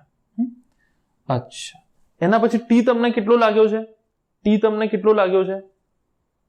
અચ્છા, ટી ની જરૂર નથી ને. a બરાબર -g. તો g છે, x છે, v છે, એટલે a છે, x છે, v0 છે. તો આ સૂત્ર વાપરી લો, v² - v0². સમજો યાર, આ કન્સેપ્ટ છે ને બધાને અઘરો પડે છે, પણ હું નથી ઈચ્છતો કે તમને અઘરો પડે. સ્થાનાંતરનો કન્સેપ્ટ ક્લિયર કરી લો કે આ સૂત્રમાં x સ્થાનાંતર જ છે, અંતર નથી, બસ. અને સ્થાનાંતરનો મતલબ તમને ખબર હોવી જોઈએ. અને બાકી બસ તમે ડેટા બનાવો, સેટ થઈ ગયું. તમારું મગજ ના લગાવશો. v0 2ax. તો v² 5 નો વર્ગ, a ની જગ્યાએ g અને x ની જગ્યાએ -20 મૂકીશ. Very good. તો v² -25, 2 - 10 -20. તો 200 કેટલા થઈ જશે? -400.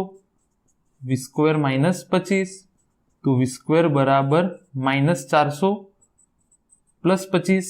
v² બરાબર -400 પ્લસ 25. અચ્છા, માઇનસ પ્લસ થઈ જશે ને. આ તો માઇનસ પ્લસ થઈ જશે. બરાબર. આ માઇનસ પ્લસ થઈ જશે. તો જવાબ કેટલો આવ્યો? 425. તો v બરાબર √425 મીટર પર સેકન્ડ. આગળ જવાની જરૂર નથી.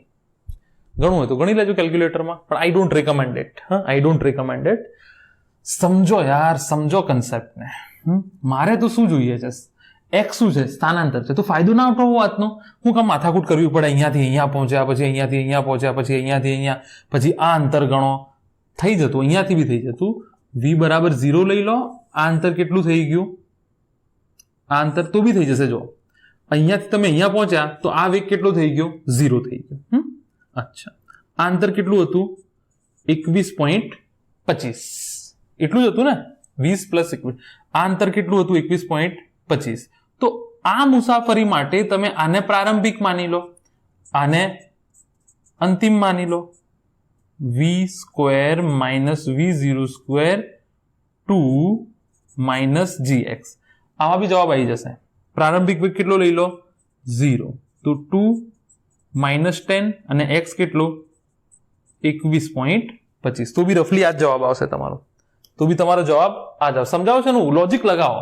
અહીંયા પહોંચ્યા તો વેગ 0. તો મેં અહીંયાથી જ મુસાફરી ચાલુ કરી કે અહીંયા વેગ V0 છે તો અહીંયાથી આનું અહીંયા પહોંચતા વેગ કેટલો? પ્રારંભિક, અંતિમ. અંતર તમને ખબર છે કે આ 20 હતું, આ પણ સ્થાનાંતરનો ફાયદો ઉઠાવો, ડાયરેક્ટ થઈ જશે. અચ્છા, ચલો આગળ વધીએ.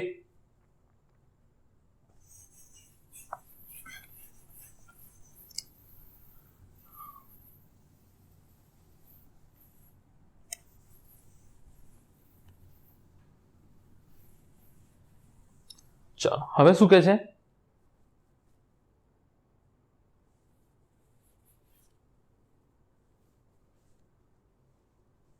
અચ્છા, એનો એ જ દાખલો છે, નંબર 4 પૂછે છે. એનો એ જ દાખલો છે, બરાબર? એનો એ જ દાખલો છે કે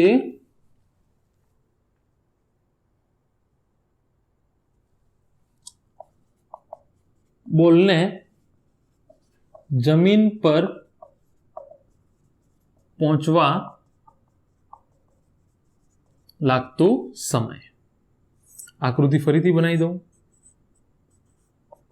આ ટાવર છે, આ જમીન છે, આ 20 મીટર છે.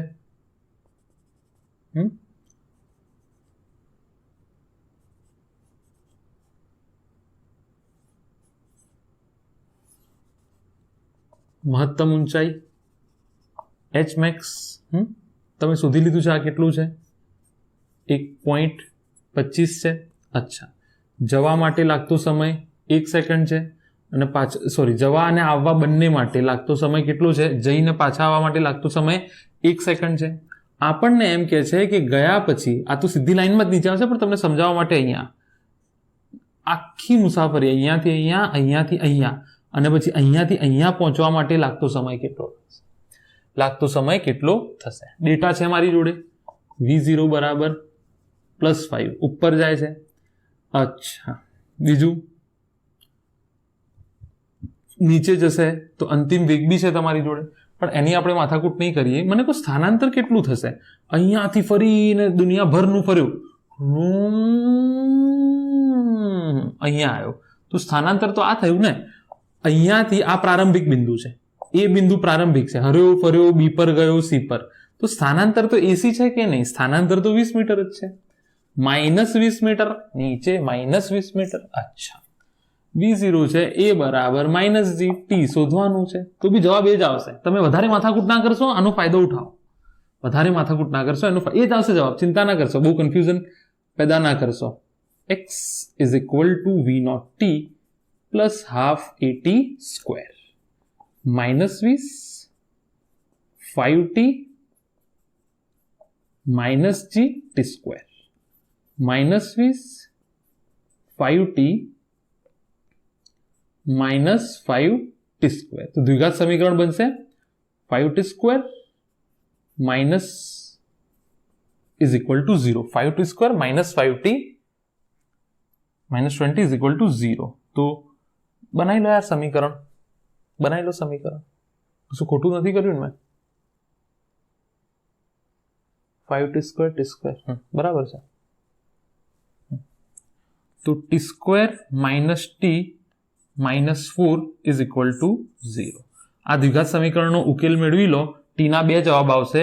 t હંમેશા ધન હોય એટલું યાદ રાખજો. દ્વિઘાત સમીકરણનો ઉકેલ તમને ખબર છે ને? -b ± √b² - 4ac/2a. એનાથી તમે મેળવી લો દ્વિઘાત સમીકરણનો ઉકેલ. t હંમેશા ધન હોય, એના આગળ નહીં જવું, એના આગળ હું જઈશ નહીં. બરાબર? અચ્છા, ચાલો 5 સેકન્ડની આસપાસ જવાબ આવશે. તો બી જોઈ લેજો તમે. અચ્છા, ચાલો જવા દઈએ આને. ऑल राइट, चलो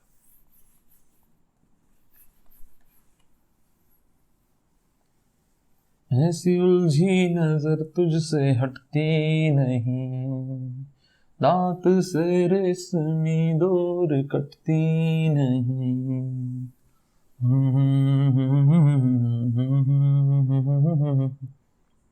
ચાલો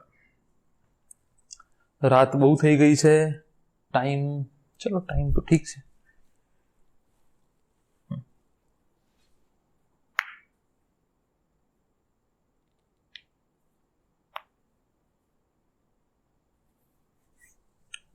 શું કે છે હવે, એક બોલને 28 મીટર પ્રતિ સેકન્ડ ના વેગથી શિરોલંબ ઉપરની તરફ ફેંકવામાં આવે છે. શિરોલંબ ઉપરની તરફ ફેંકવામાં આવે છે.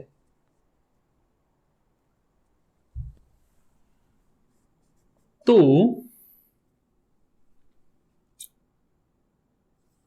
આ બોલ મહત્તમ ઊંચાઈ પ્રાપ્ત કરે તેની મહત્તમ ઊંચાઈ પ્રાપ્ત કરે તેની 1 સેકન્ડ પહેલા તેનો વેગ કેટલો હશે? એક બોલને 28 મીટર પ્રતિ સેકન્ડના વેગથી શિરોલંબ ઉપરની તરફ ફેંકવામાં આવે છે. આકૃતિ બનાવી લઈએ.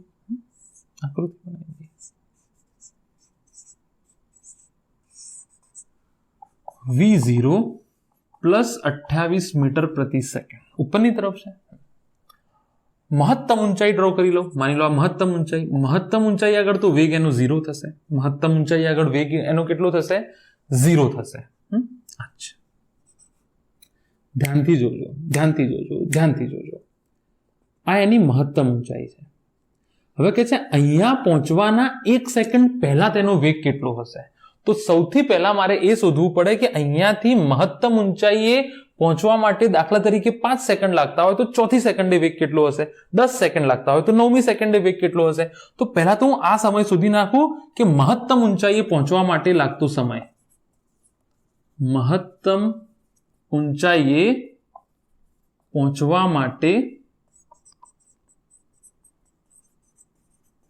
લાગતો સમય. અચ્છા, અંતિમ વેગ 0 થશે આ કેસમાં. મહત્તમ ઊંચાઈ અંતિમ વેગ કેટલો થશે? 0. a બરાબર -g. આના માટે t શોધવાનું છે. સૂત્ર લઈ લો. v = v0 plus at. 28 અંતિમ 0 માઇનસ gt. ચોપડીમાં જોશો તો કન્ફ્યુઝ થઈ જશો. આ પકડી રાખો, કશું જ નથી જોવું, દાખલા ગણો ચૂપચાપ. ચોપડીમાં જોશો ને તો થિયરીમાં કન્ફ્યુઝ થઈ જશે. ચૂપચાપ કન્સેપ્ચ્યુઅલ દાખલા ગણો. માઇનસ જીને આપણે 10 લઈએ છીએ, ગણતરી ઈઝી રહે. ચોપડીમાં 9.8 લાગવી હોય તો 9.8 મીટર પર સેકન્ડ સ્ક્વેર લેવાનું. બરાબર.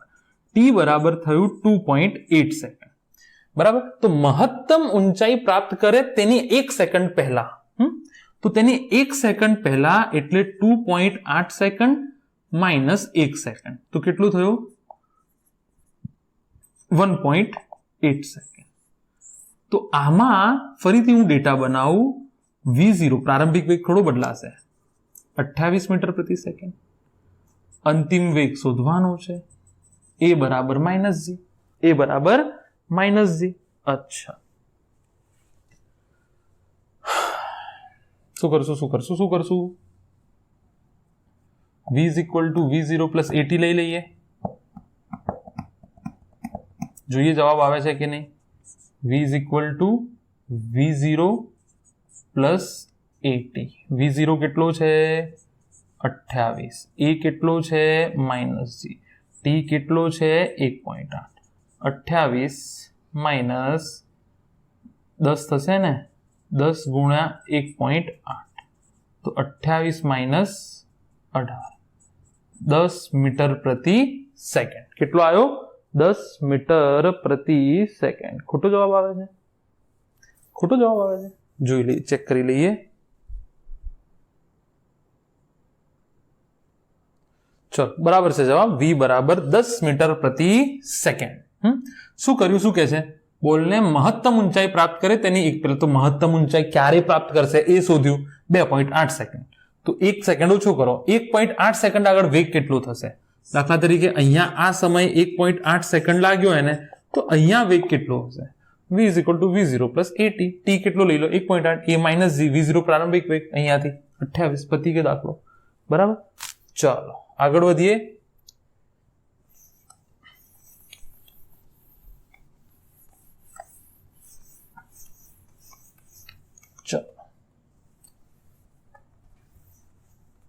હવે શું કે છે આપણને કે એક નળમાંથી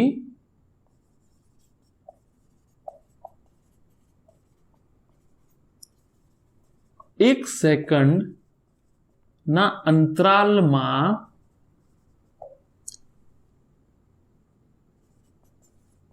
પાણી ટપકે છે.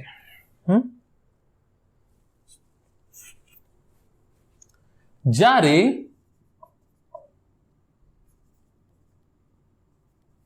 છઠ્ઠું ટીમ્પું પડવાની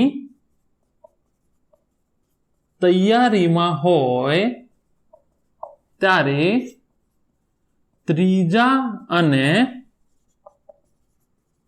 પાંચમા ટીમ્પા વચ્ચે અંતર શોધો. એક નળમાંથી 1 સેકન્ડના અંતરાલમાં પાણી ટપકે છે.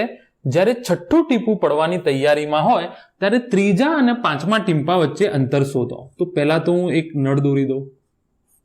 દાખલા તરીકે આ એક નળ છે, બરાબર, અને છઠ્ઠું ટીમ્પું પડવાની તૈયારીમાં છે, એટલે ટી બરાબર આને 0 લઈ લો. છઠ્ઠું ટીપું પડવાની દર 1 સેકન્ડમાં એક ટીપું પડે છે, છઠ્ઠું પડવાની તૈયારીમાં છે. તો હું લાઇનસર ટીપા દોરી લઉં. જો એક ટીપું, બીજું ટીપું, ત્રીજું ટીપું, ચોથું ટીપું, પાંચમું ટીપું. રફ આકૃતિ ડ્રો કરી છે મેં. રફ આકૃતિ ડ્રો કરી છે. થોડું વ્યવસ્થિત કરી દઉં આને. બરાબર. ભાઈ આ તો છઠ્ઠું ટીપું છે ને. ચલો આ કયું ટીપું છે? છઠ્ઠું ટીપું પડવાની તો એના પેલા 5 નીકળી ગયા હશે. તો ઓલરેડી આ કયું ટીપું છે? પાંચમું. આ કયું છે? ચોથું. આ કયું છે? ત્રીજું. આ કયું છે? બીજું. અને આ કયું છે? પ્રથમ. અચ્છા ભાઈ, પહેલું ટીપું પડ્યું હશે એના 1 સેકન્ડ પછી બીજું પડ્યું હશે, એના 1 સેકન્ડ પછી, એના 1 સેકન્ડ પછી, એના 1 સેકન્ડ પછી, એના 1 સેકન્ડ પછી. આડી આકૃતિ કઈ છે? વાંધો નહીં, સમજી લેજો યાર તમે. સીધી છે આકૃતિ, સીધી છે, સમજી લેજો. આ તો મારી ડ્રોઈંગ આડી કઈ છે, વાંધો નહીં. તો આ પહેલું ટીપું, એના 1 સેકન્ડ પછી તો બીજું પડશે, એના 1 સેકન્ડ પછી ત્રીજું, ચોથું, સો ઓન. તો મારે શું શોધવાનું છે? મારે શોધવાનું છે ત્રીજું ટીપું અને પાંચમું ટીપું. આ અંતર શોધવાનું છે. આ અંતર શોધવાનું છે.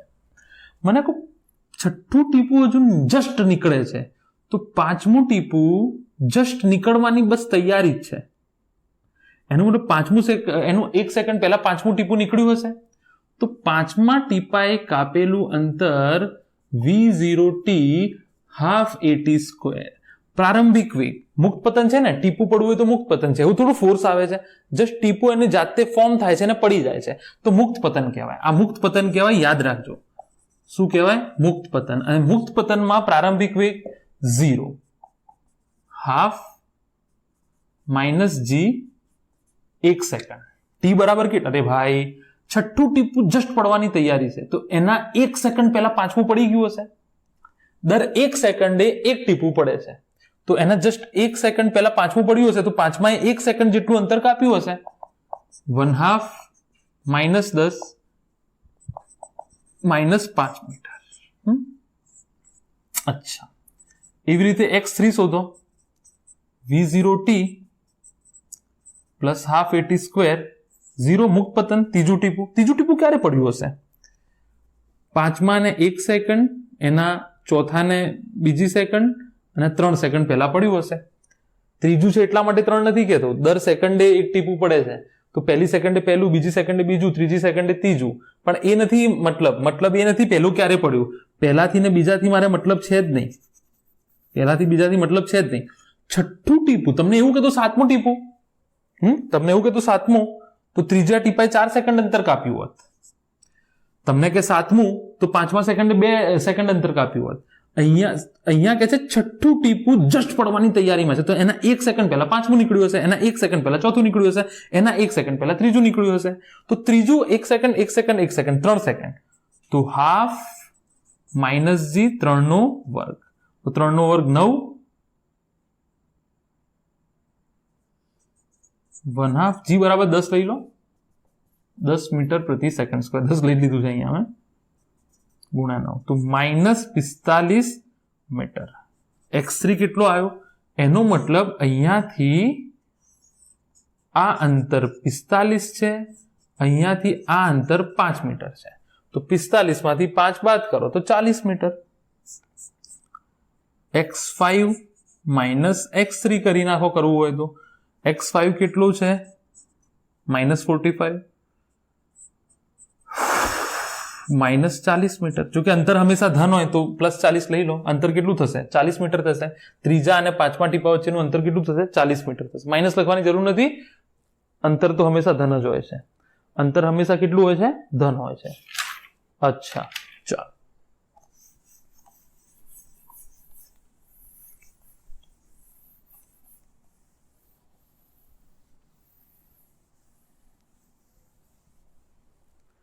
હવે શું કહે છે આપણને કે એક બલૂન 10 મીટર પ્રતિ સેકન્ડના વેગથી ઉપર જાય છે અને 100 મીટર ઊંચાઈએ પહોંચે ત્યારે તેમાંથી એક પથ્થરને પડતો મૂકવામાં આવે છે. એક એર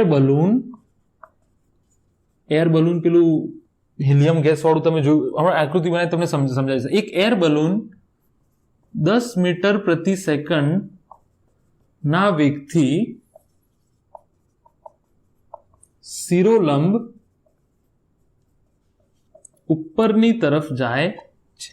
એક એર બલૂન શિરોલંબ 10 મીટર પ્રતિ સેકન્ડના વેગથી ઉપરની તરફ જાય છે. જ્યારે 100 મીટર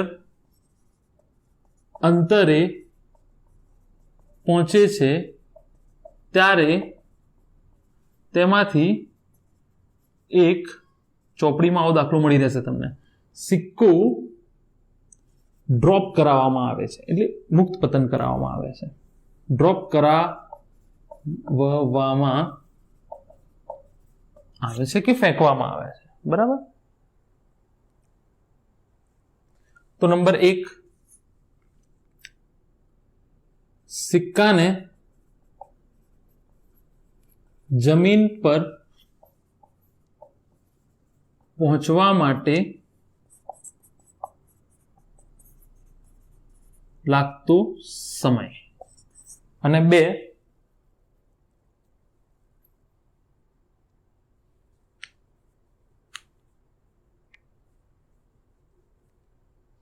સિક્કાએ મેળવેલી મહત્તમ ઊંચાઈ. સિક્કાએ મેળવેલ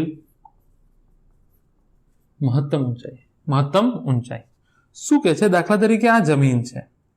હોટ એર બલૂન શું હોય છે જોઈ લો, ધ્યાનથી જોજો.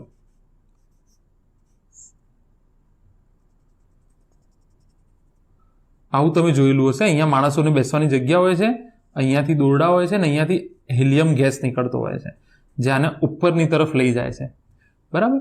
તો આ હોટ એર બલૂન છે, બરાબર? હવે આ કેટલું અંતર એને કાપી લીધું છે ઓલરેડી? 100 મીટર. અને આ જઈ રહ્યું છે ઉપરની તરફ 10 મીટર પ્રતિ સેકન્ડના વેગથી. અને અહીંયાથી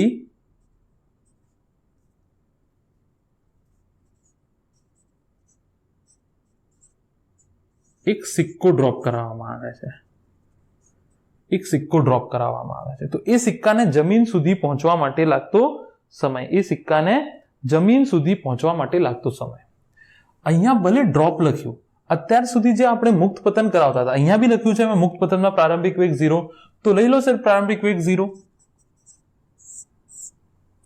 ભાઈ ત્યાં આગળ સ્થિર હતા તમે, ટાવર ઉપર ઉભા હતા, જમીન ઉપર ઉભા હતા.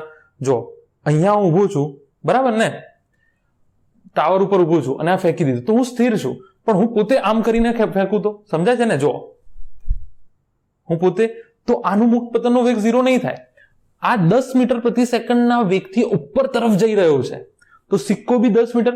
ભાઈ તમે અંદર બેઠા છો, તમે અંદર બેઠા છો, તમારો વેગ કેટલો છે? ઉપરની તરફ 10 મીટર પ્રતિ. જે બલૂન, હોટ એર બલૂનનો વેગ છે એ તમારો વેગ છે, કારણ કે તમે બી અંદર બેઠા છો અને સિક્કો બી તમારા ખિસ્સામાં છે. તો સિક્કાનો શરૂઆતનો વેગ કેટલો થશે? v0 બરાબર +10 મીટર પર સેકન્ડ. ભૂલ ના કરતા, ભલે ડ્રોપ લખ્યું, ભલે મુક્ત પતન લખ્યું, પણ અહીંયા મુક્ત પતન એવું થોડું છે, બલૂન ઉપર જઈ રહ્યું છે, બલૂન સ્થિર થોડું છે. બલૂન સ્થિર હોત તો આપણે પ્રારંભિક વેગ 0 લઈ લેતા આના પ્રમાણે, પણ આ તો બલૂન ઉપર, તમે બલૂનમાં બેઠા છો, તો જે બલૂનનો વેગ છે એ તમારો વેગ છે, જે મારા હાથનો વેગ છે એ પેનનો વેગ છે, બરાબર કે નહીં? જો આ મુક્ત પતન થાય, આ મુક્ત પતન, જો એ આ મુક્ત પતન કહેવાય. પણ આ ઉપર જવું છે અને પછી આમ ફેંકું તો થોડું મુક્ત પતન કહેવાય, તો મુક્ત પતન ના કહેવાય. v0 ઉપર તરફ જાય છે 10 મીટર પ્રતિ સેકન્ડ, x -100 મીટર. કેટલું નીચે આવવાનું છે? 100 મીટર પહોંચે છે ત્યારે સિક્કો ડ્રોપ કરે છે, તો કેટલું નીચે આવવાનું છે? 100 મીટર. a બરાબર -g. t શોધવાનો છે. શું સૂત્ર મૂકી દો? x = v0t + ½ at². x કેટલો છે? -100. v0 કેટલો છે? 10t ½ g t². a બરાબર તો હંમેશા 10t -5t². -5t². તો કેટલું થઈ જશે? -20 2t t². તો આ સમીકરણ થઈ જશે t² -2t -20. દેખાય છે કે નહીં ફ્રેમમાં? દેખાય છે. -20 = 0.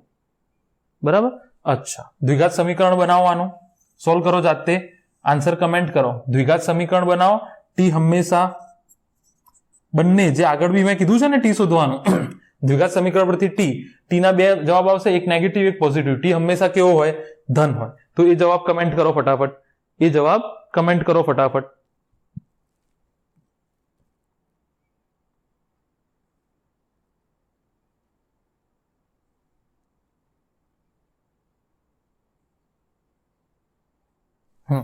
પછી શું કહે છે બીજું આપણને? સિક્કાએ મેળવેલ મહત્તમ ઊંચાઈ. અરે મહત્તમ તો 100 જ હશે ને. જો તમે ધારો કે આ જમીન છે અને આ 100, તો આ મુક્ત પતન કર્યું તો 100 છે, પણ આ જુઓ અહીંયાથી આવી રીતે છૂટશે ને, ઉપર જઈ રહ્યું છે ને આવી રીતે છૂટશે, તો અંતિમ વેગ તમને ખબર છે 0 થાય. v0 તમને ખબર છે +10 મીટર પ્રતિ સેકન્ડ, a બરાબર -g. તો x બરાબર શોધવાનું રહ્યું, x બરાબર શોધવાનું રહ્યું. હા, તો x = એ સમીકરણ ના લખાય, t ની જરૂર નથી એમાં, t થોડું છે તમારી જોડે. v² - v0² = 2ax. અંતિમ 0 લો એટલે આ મહત્તમ થઈ જશે ઓટોમેટિક.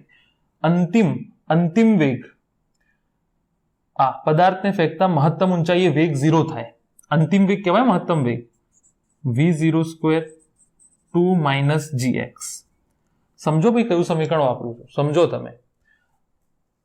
અહીંયાથી હું જો મુક્ત પતન કરાવું ને તો 100 કહેવાય, પણ અહીંયા જો આ 100 મીટર પહોંચ્યો, હવે છોડ્યો તો થોડું ઉપર જશે, થોડું જશે, વધારે કઈ ફરક નહીં પડે, થોડું પણ શોધવાનું કહે છે. તમે કહેશો પછી આ જવાબ નહીં બદલાય, તમે અહીંયા તો 100 મીટર લીધું છે, એ 100 કરતા વધારે અંતર કાપશે. આઈ અગ્રી, પણ બહુ માઇનર ફરક હશે, આપણે જે શોધવાનું છે અહીંયા. તો v0 કેટલો છે? 10² 2 - 10x. 100 2 10x કેટલું આવ્યું? 5 મીટર. કેટલું આવ્યું ભાઈ? 5 આવશે કે 15 આવશે? ભૂલ કરીશ મેં કશું? 5 મીટર જ થશે ને? 5 મીટર જ થશે.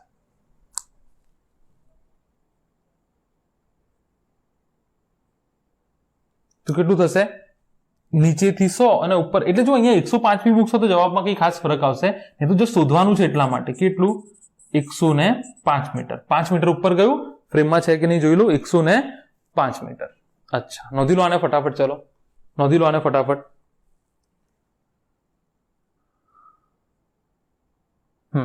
હવે એક બીજી વિગત આપણને શોધવાનું કે છે, આ જવાબ યાદ રાખીશ, x બરાબર 105. ચલો જરૂર નથી આની. એક બીજી વિગત આપણને શોધવાનું કે છે કે સિક્કો ડ્રોપ થયાના 3 સેકન્ડ પછી, મસ્ત છે, સિક્કો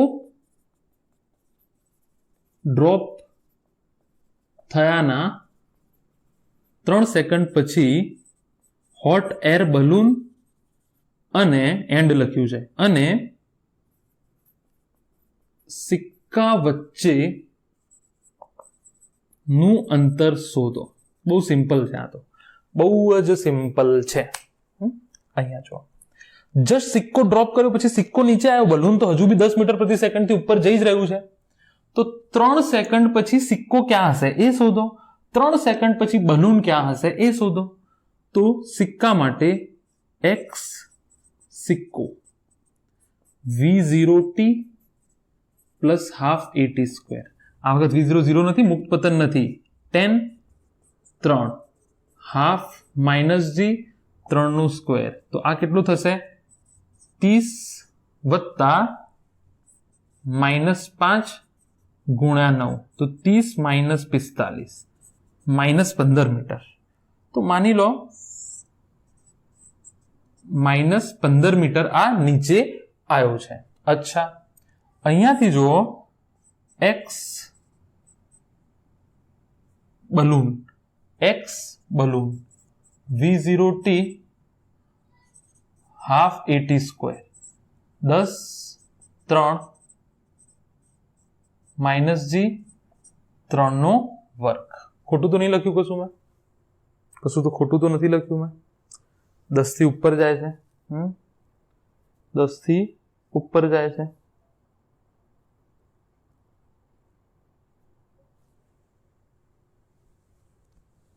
અચ્છા, તો અચળ વેગથી જાય છે ને? હા, તો અચળ વેગથી જાય છે. સોરી. આ સૂત્ર કેમ આવશે?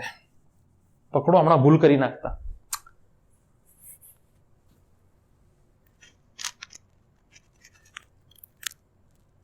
આ તો અચળ વેગથી જાય છે ને. સિક્કો ગુરુત્વાકર્ષણ બળની અસર હેઠળ છે. સમજો, બલૂન જે છે એ તો ઉપર અચળ વેગથી જઈ રહ્યું છે, એટલે એ 0 થશે. ભાઈ, આ બલૂન છે એ કેટલા વેગથી જાય છે? 10 મીટર પ્રતિ સેકન્ડના વેગથી ઉપર જઈ જ રહ્યું છે. તો પ્રવેગ કેટલો થાય? 0 થશે. પ્રવેગ કેટલો થશે? 0 થશે. સમજી લો તમે, પ્રવેગ કેટલો થશે? 0. તો x is equal two v0t half at square. પ્રવેગ કેટલો થશે આ કેસમાં? 0. તો x બલૂન બરાબર v0t, તો 10 ગુણ્યા 3 30 મીટર. ભાઈ, આ તો પહેલો જૂનો દાખલો થઈ ગયો ને યાર. વેગ આપેલો છે, સમય આપેલો છે, અંતર કેટલું કપાશે? x is equal two vt. અહીંયા બલૂન તો અચળ વેગથી જઈ રહ્યું છે ને. બલૂન ઉપર ગુરુત્વાકર્ષણ બળની અસર નાબૂદ પામે છે. કેમ નાબૂદ પામે છે? દાખલા તરીકે જુઓ, હાલ આ મારો હાથ ઉપર છે, તો આ અચળ વેગથી ઉપર જઈ રહ્યો છે, તો ધારો કે આ 10 મીટર પ્રતિ સેકન્ડ થી જાય છે, તો 3 સેકન્ડમાં કાપેલું અંતર 30 મીટર. બિલકુલ ગભરાવાની જરૂર નથી. તો ઉપર કેટલો પહોંચ્યો અહીંયાથી? 30 મીટર. તો આ કુલ અંતર કેટલું થયું? 30 માઇનસ 15 45 મીટર. અંતર તો શોધતા આવડે કે ના આવડે? અંતિમ બિંદુ, પ્રારંભિક બિંદુ, અંતિમ બિંદુ માઇનસ પ્રારંભિક બિંદુ. અથવા ડાયરેક્ટ જોઈ લો ને અંતર. આટલું તો લોજિક લગાડતા આવડે કે ના આવડે? 30 વત્તા 15 45. આ બધું ના બી કરવું હોય તો 30 વત્તા 15 કેટલા થઈ જશે? 45. આ 0 થી 15 નીચે છે, 0 થી 30 ઉપર છે. આમાં સમજો કે કેમ એ 0 લીધો છે. બલૂન જે છે એ તો 10 મીટર પ્રતિ સેકન્ડના વેગથી, અચળ વેગથી જાય છે. બરાબર? લો, અચળ શબ્દ એડ કરી લીધો. હવે બોલો, વેગ અચળ હોય તો પ્રવેગ શૂન્ય, વેગમાં ફેરફાર હોય તો પ્રવેગ હોય. બરાબર કે નહીં? સમજી લો આને, સમજી લો. 45 મીટર અંતર બંને વચ્ચે થઈ જશે. અચ્છા, ચલો છેલ્લો દાખલો જોઈ લઈએ. તમારી ખુશીનો પાર નહીં હોય, લેક્ચર પતવા આવ્યું છે.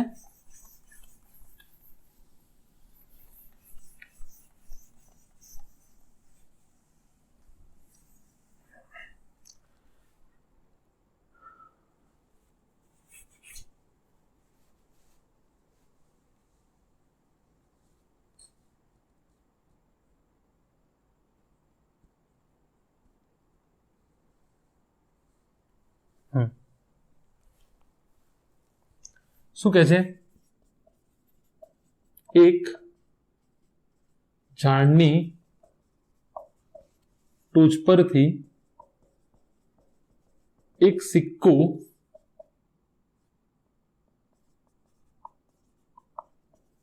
ફેંકવામાં આવે છે. સિક્કો છેલ્લી 2 સેકન્ડમાં સિક્કો છેલ્લી 2 સેકન્ડમાં 6 મીટર અંતર, બહુ મસ્ત દાખલો છે, કાપતું હોય તો ઝાડની હાઈટ શોધો. ઝાડની હાઈટ શોધો. કહેવા શું માંગે છે હું સમજાવી દઉં છું તમને. બરાબર, આ ઝાડ છે અને આ ઝાડની ટોચ છે. બરાબર, આ હાઈટ પરથી સિક્કો ફેંકવામાં આવે છે અને આ ગ્રાઉન્ડ છે. સિક્કો નીચે પડતો હશે ઓબ્વિયસલી. તો કે છે છેલ્લી 2 સેકન્ડમાં 6 મીટર અંતર કાપે છે. આ છેલ્લું જે 6 મીટર અંતર છે ને એ છેલ્લી 2 સેકન્ડમાં કપાય છે. હું ધારી લઉં કે ઝાડની હાઈટ કેટલી છે? h. જો આ 6 હોય તો આ હાઈટ કેટલી હોય? h - 6. માની લો અહીંયા એને અહીંયા પહોંચતા t સમય લાગે છે, તો આ સમય કેટલો અહીંયા પહોંચતા? t - 2 second. બહુ સિમ્પલ વસ્તુ છે ભાઈ. ઝાડની હાઈટ h છે, ધારો કે 10 છે, છેલ્લું 6 મીટર છે, તો આ 4 થયું કે ના થયું? ધારો કે 20 છે, આ 6 છે, તો આ 14 થયું. ધારો કે 10 સેકન્ડ થઈ તો 2 અહીંયા કપાઈ ગઈ તો 8 થઈ. t - 2, 10 - 2. સમજાય કે ના સમજાય? આટલું સમજાય કે ના સમજાય? આ h છે, આ 6 છે, તો આ h - 6. આ t જેટલો સમય લાગ્યો, 2 સેકન્ડ અહીંયા જતી રહી, t - 2 સેકન્ડ. અચ્છા, હવે શું કરશો? હવે શું કરશો? હવે શું કરશો?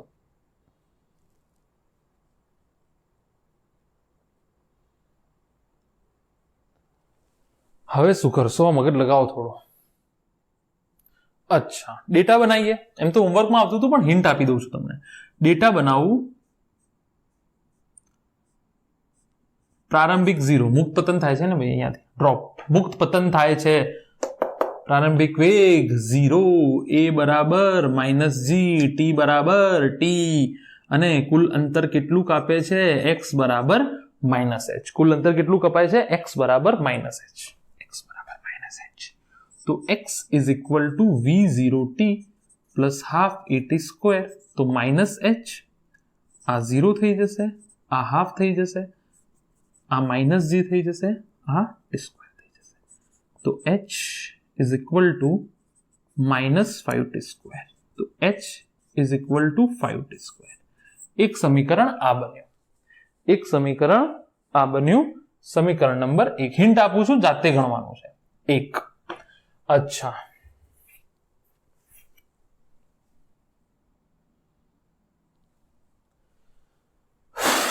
હવે જો અહીંયાથી અહીંયાનું તો કોઈ સમીકરણ બને એવું છે જ નહીં. ખાલી આટલો ડેટા છે, 2 સેકન્ડ 6 મીટર, બીજો કોઈ ડેટા જ નથી. હા, બીજો એક ડેટા છે, અહીંયાથી અહીંયાનું શોધી શકું. આ બિંદુથી આ બિંદુ a b c. જો આ a થી c માટે મેં આખું જ કરી દીધું. આ ડેટા લઈને a થી c નું આખું સમીકરણ બનાવી દીધું મેં. હવે અહીંયાથી અહીંયા માટે જો a થી b માટે x is equal two v0t half at square. કેટલું છે? -h/6. અંતર કેટલું છે? નીચે આવે છે ને, તો -h નીચે આવતું હોય તો માઇનસ લેવાનું કીધેલું છે. આનો મતલબ નેગેટિવ થાય. હા, નેગેટિવ નેગેટિવ, આ પોઝિટિવ પોઝિટિવ, ધન ધન, ઋણ ઋણ, આનો મતલબ એ થાય. અચ્છા, પ્રારંભિક 1/2 gt સ્ક્વેર. ટી થોડો આવશે કાકા, t - 2 નો સ્ક્વેર આવશે. ટી થોડો આવશે, t - 2 નો સ્ક્વેર આવશે. હા કે ના ભાઈ? t - 2 નો સ્ક્વેર આવશે ને આના માટે, a થી b પોઈન્ટ માટે. ઓહો હો હો હો, h - 6 -5 t - 2 નો square, h - 6 5 t square -2t + 4. તો તમારા બે સમીકરણ બન્યા, સમીકરણ 1 અને સમીકરણ 2. લૂપની રીત વાપરો કે ગમે તે રીત વાપરો, અહીંયાથી શું શોધી નાખો તમે? h શોધી નાખો, t ને કેન્સલ કરજો. આટલું હોમવર્ક આપું છું, 10મા ધોરણનો દાખલો છે, આટલેથી 10મા ધોરણનો દાખલો થઈ ગયું છે. અહીંયાથી હું હોમવર્ક આપું છું, સમીકરણ 1 અને સમીકરણ 2 નો ઉપયોગ કરી અને મને કહો ઝાડની હાઈટ કેટલી આવશે. જે કોઈ પણ કમેન્ટ કરશે એનું હું નેક્સ્ટ લેક્ચરમાં નામ લઈ અને સન્માનીય શબ્દ વાપરીશ. જે બી કમેન્ટ કરશે આનો જવાબ કે આગળના જે બી દાખલાઓના જવાબ, એમનું હું નામ લઈ અને તમારા શહેરનું નામ બી લખજો કે તમે ક્યાંના છો. એ નામ લખી અને હું અહીંયા તમને સન્માનિત કરીશ 10 તોલા ગોલ્ડ આપીને, ડિજિટલ, ખાલી. અચ્છા, તો સોલ્વ કરી લો યાર. h બરાબર 5t² અને h - 6 આ બંને સમીકરણો સોલ્વ કરો ગમે તેમ કરીને, ખોલીને બંધ કરીને. તો I hope you have enjoyed this lecture. બહુ જ ડિટેલમાં આના યંત્રશાસ્ત્રમાં પ્રોબ્લેમ શું છે, લાખો દાખલાઓ બની શકે. આ બધા દાખલાઓ તો એક લેક્ચરમાં સિલેબસને ધ્યાનમાં રાખીને કવર કરાવવા અઘરા છે. થોડા ઘણા દાખલાઓ હજી છે બાકી, એ આપણે લઈ લઈશું મીટિંગ પોઈન્ટના ને બધા, કે એક પથ્થર નીચેથી ગયો, એક પથ્થર ઉપરથી ગયો, તો બંને ક્યારે મળશે. પણ એ સાપેક્ષ વેગવાળા જે દાખલા છે એમાં આપણે કરી લઈશું. એ જે છે એમાં સાપેક્ષ વેગવાળા જે દાખલાઓ છે એ એમાં આપણે કરી લઈશું કે બંને પથ્થર ક્યારે મળશે, ક્યારે એકબીજા જોડેથી પસાર થશે. એક રોકેટવાળા દાખલા છે કે રોકેટમાં બળતણ પૂરું થઈ જાય તો પછી કેવી રીતે ક્યાં અટકશે, ક્યાં નહીં અટકે. એ બધા દાખલા આપણે કરીશું ક્યારેક. પણ મોટા થિયરી ઓછી ચલાવી છે મેં આ પર્ટિક્યુલર એમાં થિયરી, કારણ કે તમે બુકમાં જોશો ને તો ક્યારે G+ લેવું માઇનસ લેવું કન્ફ્યુઝન થઈ જશે. યાદ રાખો, મચી પડો દાખલા. આખું જીવન તમારું નીકળી જશે આમાં. આ યાદ રાખો ને મચી પડો દાખલા. બરાબર, ટ્રાય કરો અલગ અલગ રીતે, બહુ જ પ્રેક્ટિસ કરો. પ્રેક્ટિસનું જ કામ છે બધું અને બહુ મહેનતનું કામ છે. 11 તમને થોડું ટફ પડશે, મહેનત કરી લેશો તો 12માં શાંતિ થઈ જશે. લોજિક વાળું છે, તર્ક શક્તિ પાકી કરો તમે. અને આ દાખલા GPSC UPSC ના એક્ઝામમાં બી આવે છે. સીધી દિશામાં ટ્રેનની ગતિના દાખલા, આ બધા દાખલા. તો તૈયારી રાખો, તમને પૂરેપૂરો ફાયદો થશે. યંત્રશાસ્ત્ર જેટલું પાકું એટલું બધું પાકું. તો ફૂલ તૈયારી રાખો. Hope you have enjoyed this lecture. Will see you again. અંટિલ the stay safe, stay home. And subscribe ના કરવું હોય તો પ્લીઝ સબસ્ક્રાઇબનું બટન દબાવી દો. ફ્રીમાં છે લેક્ચર તમારા માટે. ઓલ્સો ફ્રીમાં ક્વોલિટીવાળા, મતલબ લાઇટ ઓકે છે, સાઉન્ડ ઓકે છે, થોડું વધારે તો નહીં, ભણાવું બી બરાબર જ છે થોડું ઘણું તો, બરાબર ને. તો ડુ સબસ્ક્રાઇબ, શેર. ઓલ્સો જે છોકરાઓ બિચારા લોકડાઉનમાં નથી ભણી શકતા એમને શેર કરો, ફ્રીમાં કન્ટેન્ટ છે. Again thank you so much for attending this class. All the very best.